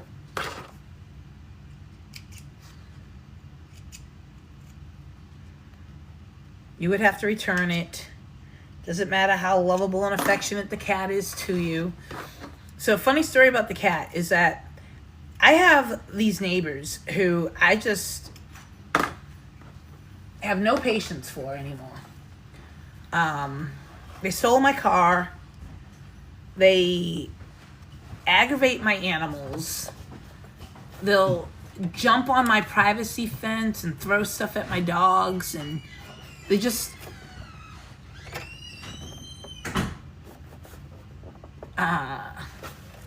the worst people. And one day I open my door and my cat is outside, and I see the neighbor kid running towards my cat, and I'm like, why are you chasing my cat?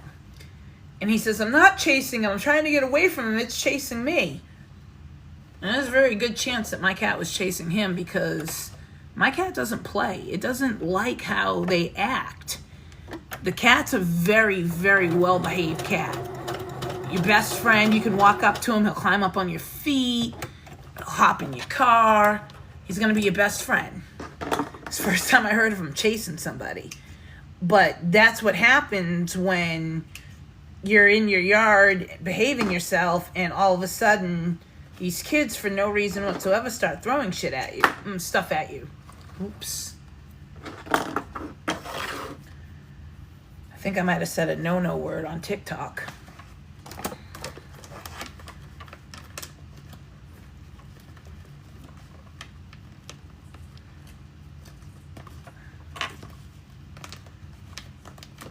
Okay, and so what I'm going to do is I'm just going to put this along the side of my bag.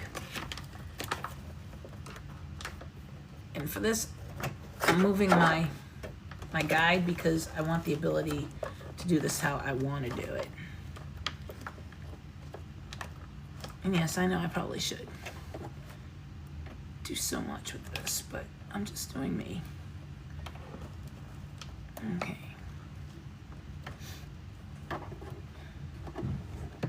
Start that a little higher.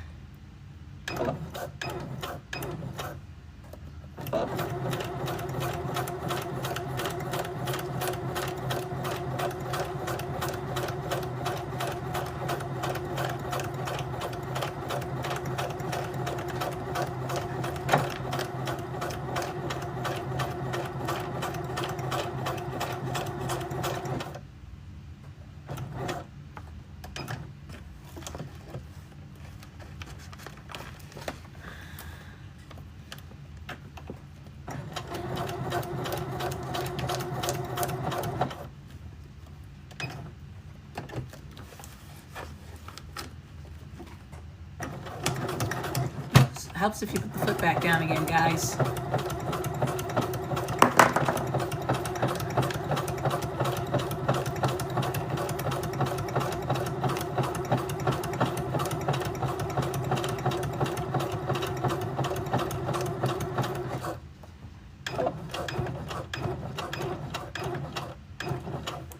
By sewing the straps like this, it's doing two things.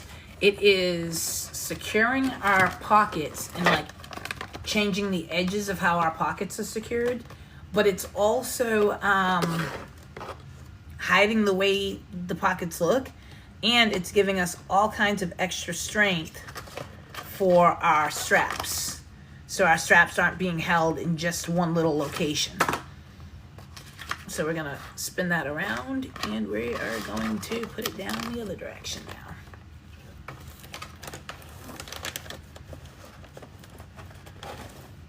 I did make sure I didn't have any twists in my strap as I moved it around.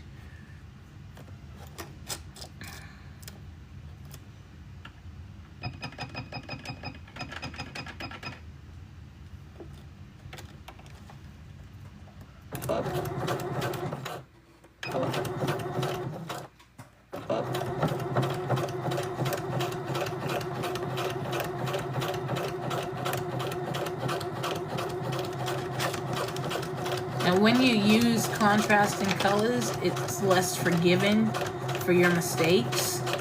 So if I wanted to have the ability to be like, oh my goodness, I made all these mistakes and nobody can see them, the thing for me to do would have been for me to use gray, because that's the color of my strap.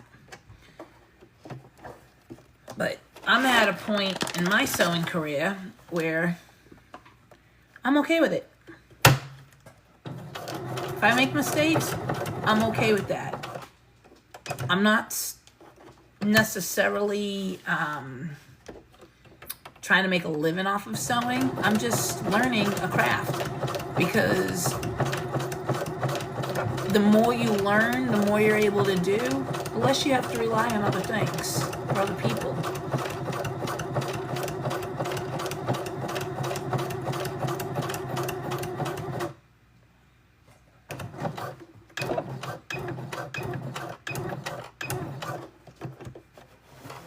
Okay, and so now my other side doesn't have a pocket. So I don't really have necessarily a way of how I want to line up. You know, I don't have anything that I'm trying to hide. You see how that hid that pocket there? So what I'm going to do is I'm just going to match up these other sides together, and then that will tell me how I want my handle to go. So I'm just going to clip it, and that way my handles can be together in the same locations. Seems way off.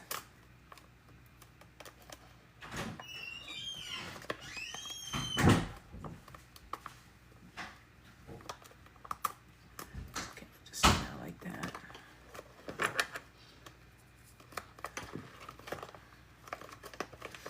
And again, this is just to put the handle on.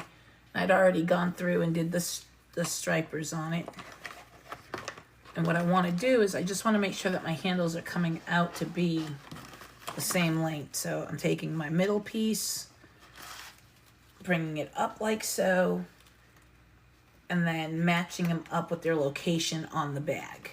So this should go here, coming in between the two. And then this one should go here, like so.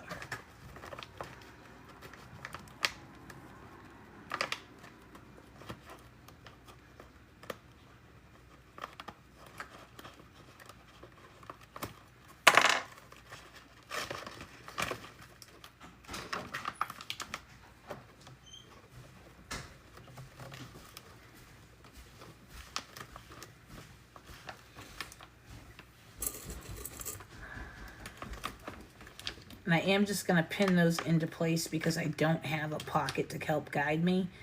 And eventually, I mean, the clip can only hold at the very top. That's not going to stick on. that is going to fall off almost the moment I get started sewing, and I will lose my positioning. Heck, it's already trying to fall off.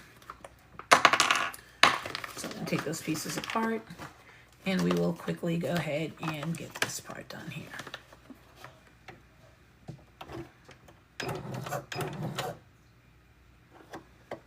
Actually, I'm going to stop that, pull this out.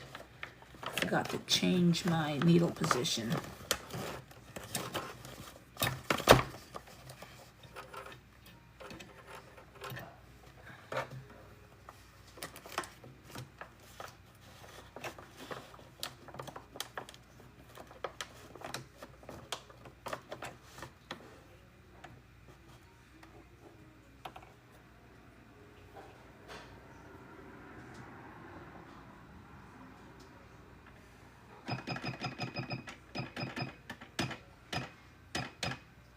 This time I'm not forgetting to change the position.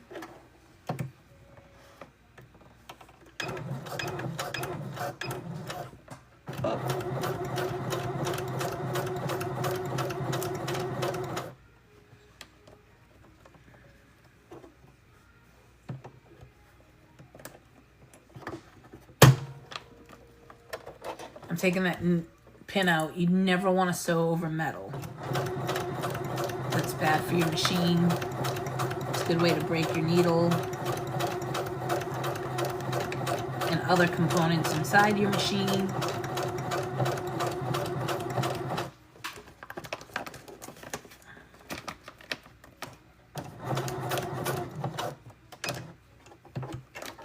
want that pivot level.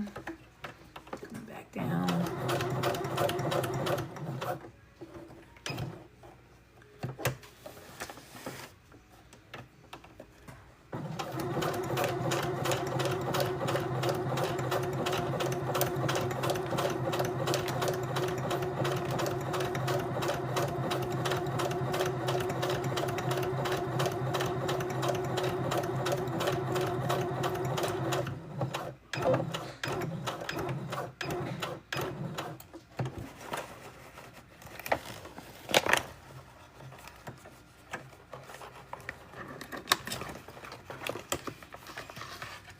Okay, and then that's one done.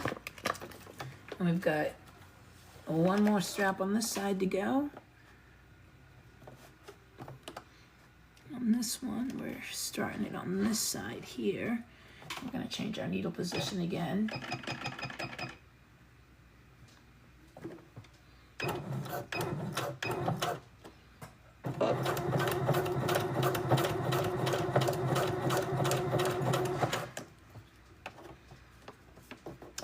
That was going to make it through, but it's not.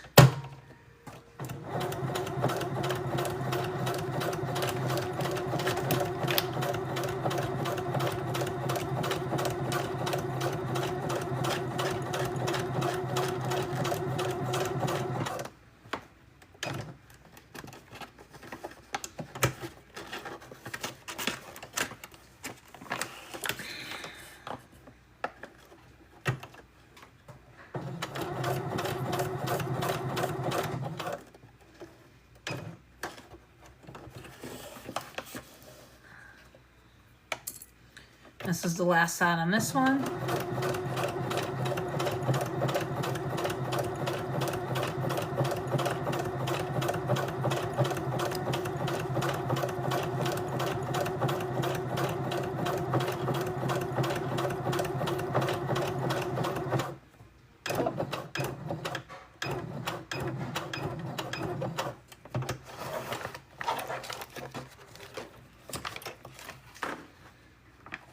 Shall snip, snip. I drop my strings on the floor and I sweep afterwards. The whole idea of let me snip and toss that into a bucket sounds like so much wasted effort to me.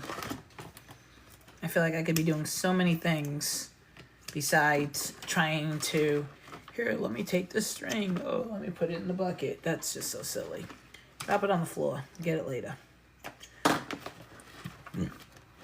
Okay, so Now we have these seams from when we sewed it, the two pieces together, and we kind of want to flatten those out. The dog food bag cannot be ironed because, you know, it's made of, I think it's like polypropylene or something. You know, it's not ironable, that's for sure. So I'm going to use my handy dandy ninja scraper smoother, and I'm going to just smooth that line out to try to give it a better seam, about a flatter seam. There we go. And then we're going to do the same thing on the other side.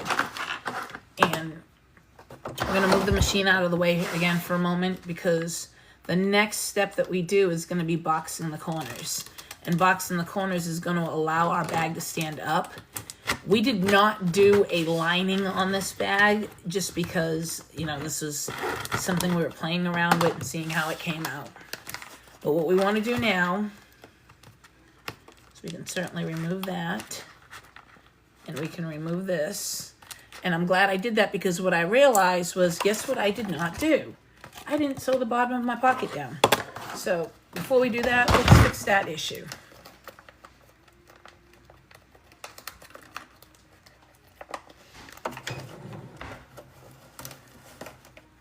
This will be real easy to fix. I'm just gonna come in right here, start at that strap. I'll put my needle in its regular position so I know where I'm expecting to see it at. Strap down.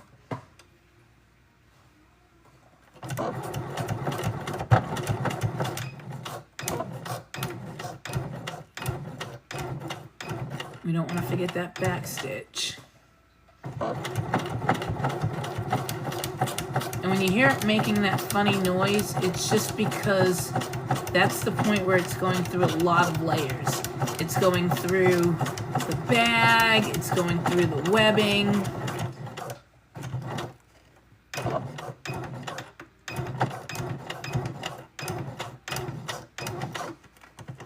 There we go. Issue solved. Okay. So we have our pocket fully sewn. We can reach into our pocket.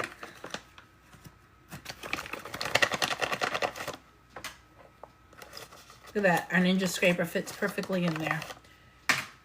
It's a cell phone case. It fits in so I can have my phone sticking out. It's not going all the way in, but you know. Okay, so now what we're going to do is we're going to take our pretty sides and we're going to put those together. Pretty side on pretty side. And we need to box these corners. But if you look at this, our measurements are just a little bit off on one of them. So I'm just lining up my straps because that's what we used for midpoints. And then I'm going to go through and I'm going to pin this up. And we're going to box the corners all at one time.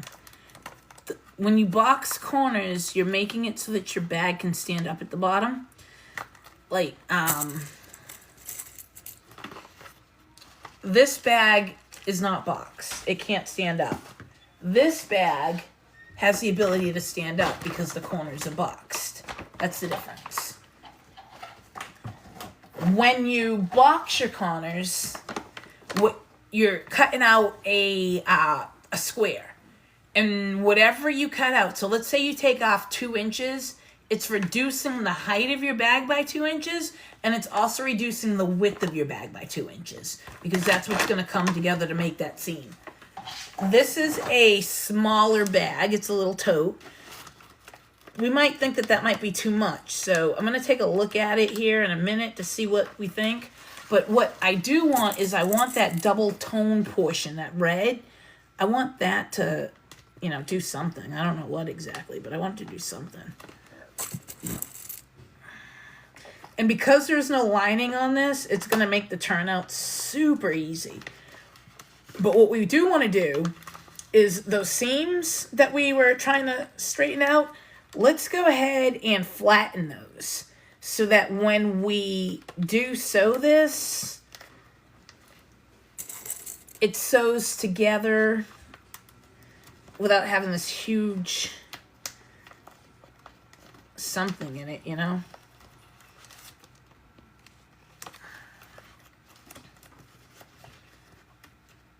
Huge lump, I guess is what you call it. We don't want a huge lump. And we don't want to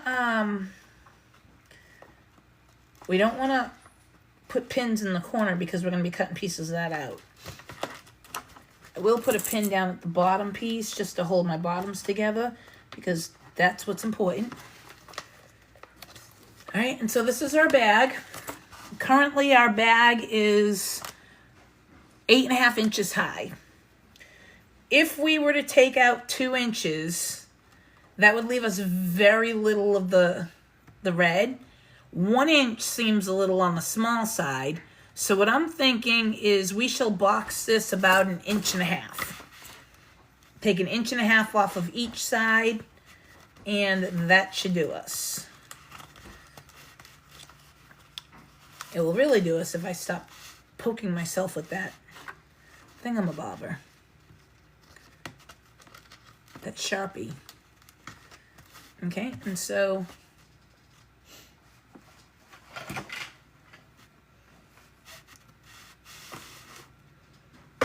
I need to make a little bit of room.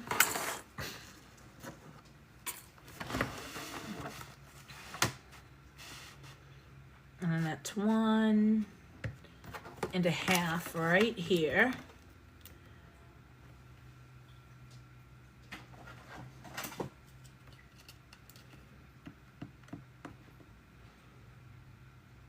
It's 1.5 up, and let me flip my ruler over so I can actually see the numbers. And then we want to go to 1.5 going this way.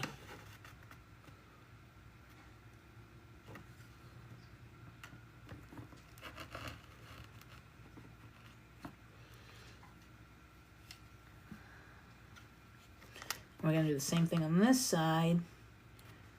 We've got to come 1.5 in. Oops, that side's not quite down. 1.5 in.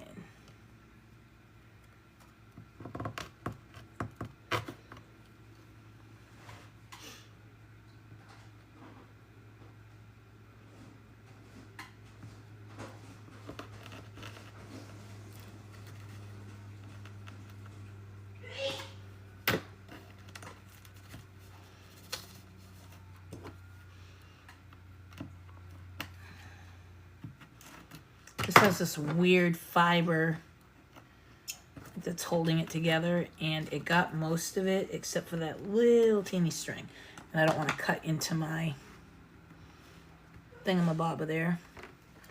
So that's 1.5 already on that side, so we're coming out here to this 3.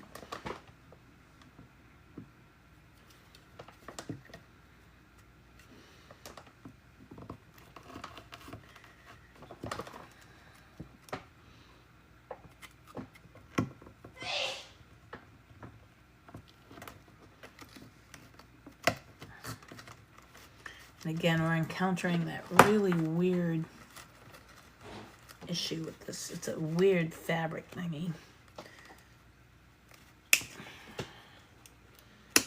It's how well it's woven together with all those sparklies on it and stuff. Okay, so this is what it looks like now. We got these squares cut. What we're going to do is we're going to sew down this side, we're going to sew down this side, and we're going to sew down here. We're not doing anything with these corners at the moment. And we're going to continue with our 1/4 inch seam allowance that we have been using for this whole project. For me, that means I'm just going to put this down, and I'm going to put my guide as close to it as I can get it without going over.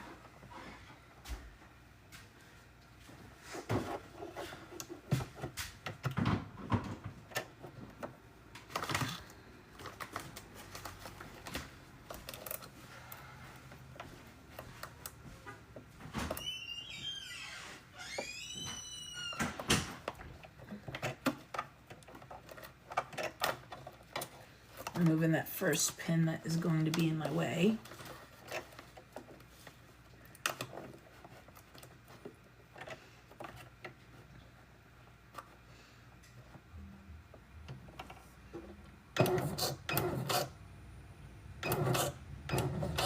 Back stitching, and then here we go.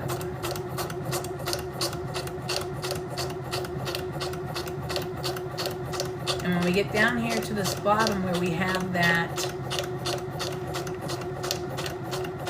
seam, there's a seam on both sides, so I'm gonna put my needle down and I'm just going to check to make sure. Now my seam on the bottom is doing what I want it to do, but the seam on the top was not. So I'm just making sure that I have all of that going. There we go. And we're at the end, complete to the end. And we're gonna back stitch it.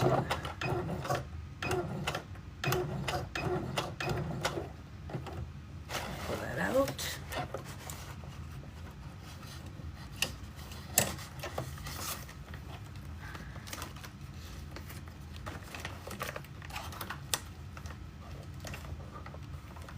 Coming out of the other side.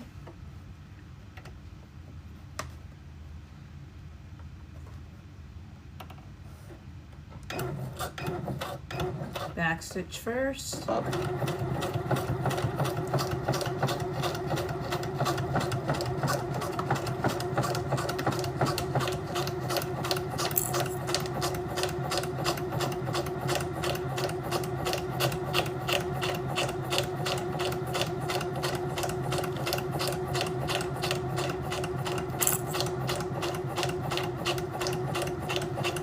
And we're at the end. Back stitch.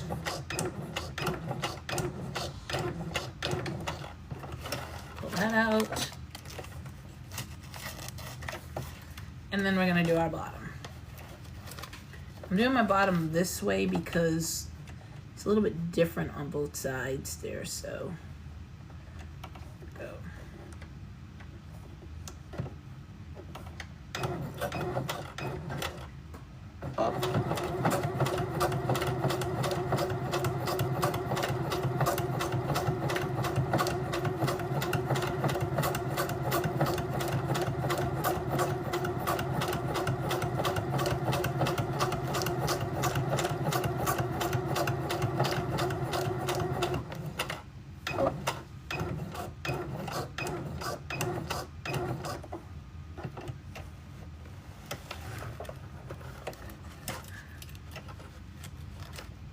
I'm just making things because it's what I do.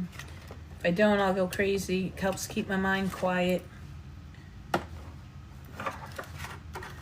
gonna go through and I'm gonna cut off these strings. This is the last project I am working on today, at least at this time. I might come back later and do another live.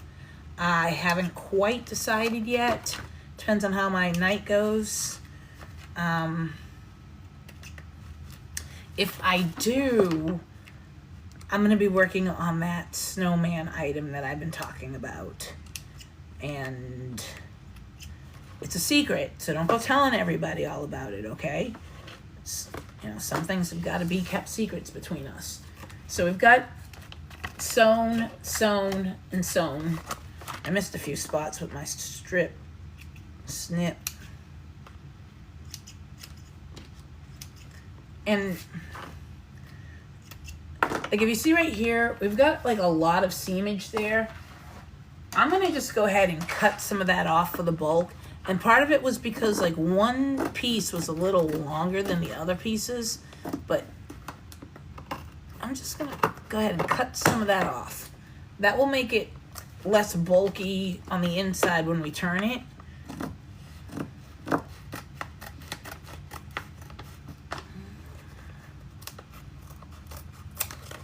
There we go. Oh, and I didn't do the sew down on that side like it should have. That's okay. So let me get rid of. I'm also removing any pins that I still have in here because we don't want those on the turnaround. Okay, now for the boxed corner portion, you have to take this seam and meet it to this seam. All right, what does that mean? It means that you are trying to squeeze this open basically, so it makes a mouth. Ooh, look at me, I'm a mouth. And what I do is I just keep going at it, and eventually the two, oh, look at that, it's getting closer. Now those two pieces come together. And that's what you want. And then once you have those two pieces, you're going to sew across it.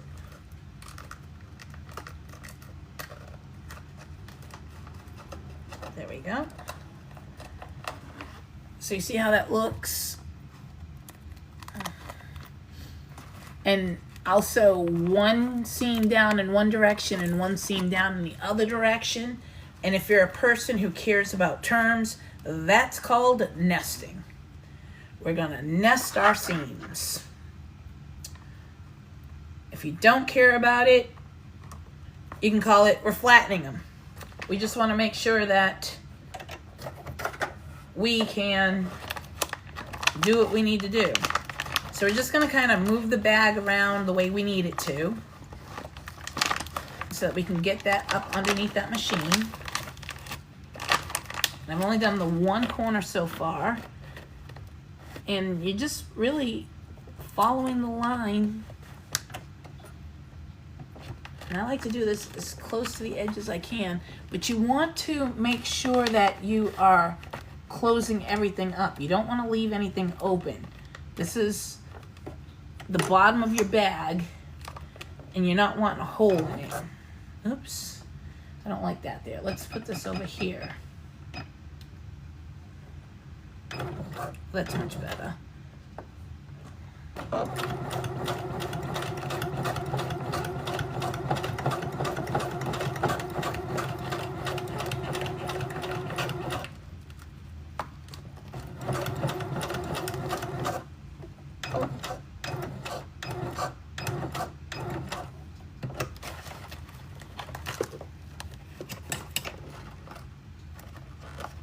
I'm just checking both sides to make sure I got everything on all sides. Again, we don't want a hole in there. That would be bad. That would defeat the purpose of having a bag. Unless your goal is to give this bag to somebody who you know is going to put a bunch of change in it, and then you're going to follow them around and you're going to collect all the change they drop so that you can say, I found a penny, I'll pick it up, and all the day I'll have good luck. Although, what kind of good luck can you really have if you're causing somebody else to lose their money because of a gift that you gave to them? So we're going to Pac-Man corner. Ooh, don't forget to make your bag talk. Hello. Don't mind me. Sometimes I shouldn't be allowed out of the house without supervision. Other times, I probably shouldn't be allowed out of the house without supervision. So I got my sides done up here. And our bag, this is like, we are almost just about done here. After this, anything we do is cosmetic.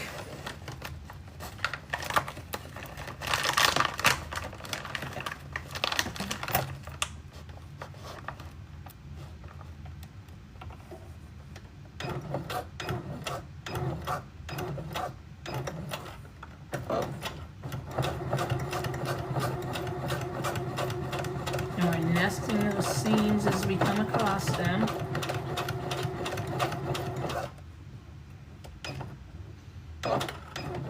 Back stitch to end it up.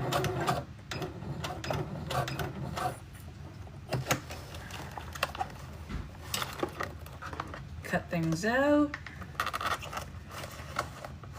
Now, if you had a lining, this is where a lining comes in handy at. If we had a lining, we wouldn't see all of this ugly, right? We would just see the beauty of whatever that lining was. But we didn't choose to do a lining on this because we were playing around with making that two-tone option. And so let's flip her over and see what she's looking like.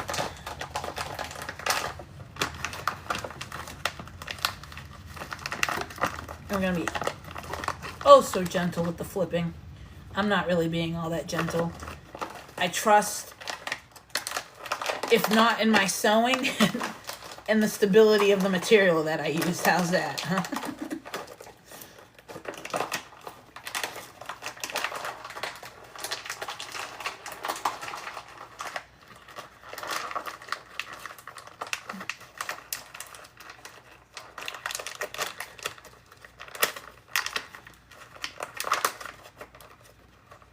Oh, oh, oh, oh. It's magic.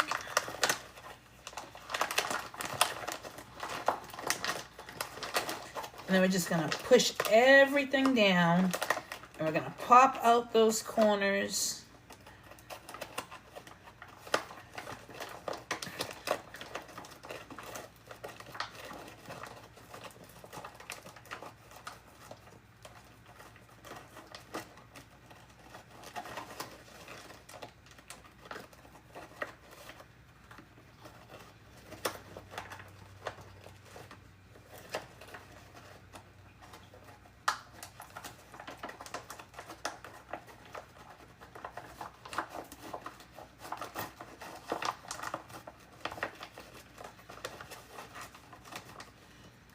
I don't know.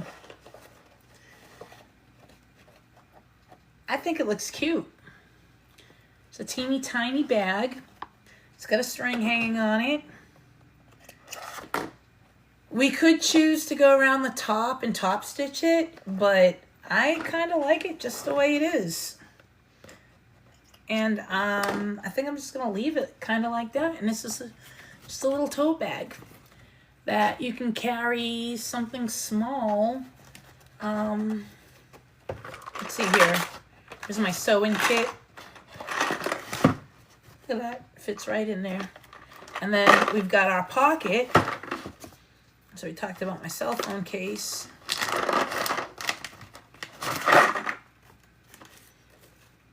And so it's just a cute little, take it with you. Or it could be a little bag for a kid. But what do you think of that two-tone?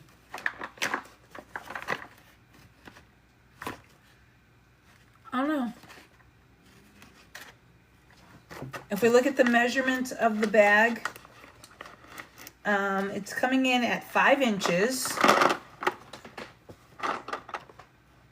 by 7 inches.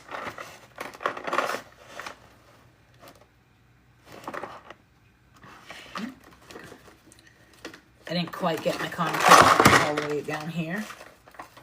There we go. By about 2.5 inches. Well, that's all we have for today. Thank you for joining me. Like I said, I may be back later. I may not. If there's something you would like to see, DM me. I do all kinds of crafts and I'm always working on something. Have a great day.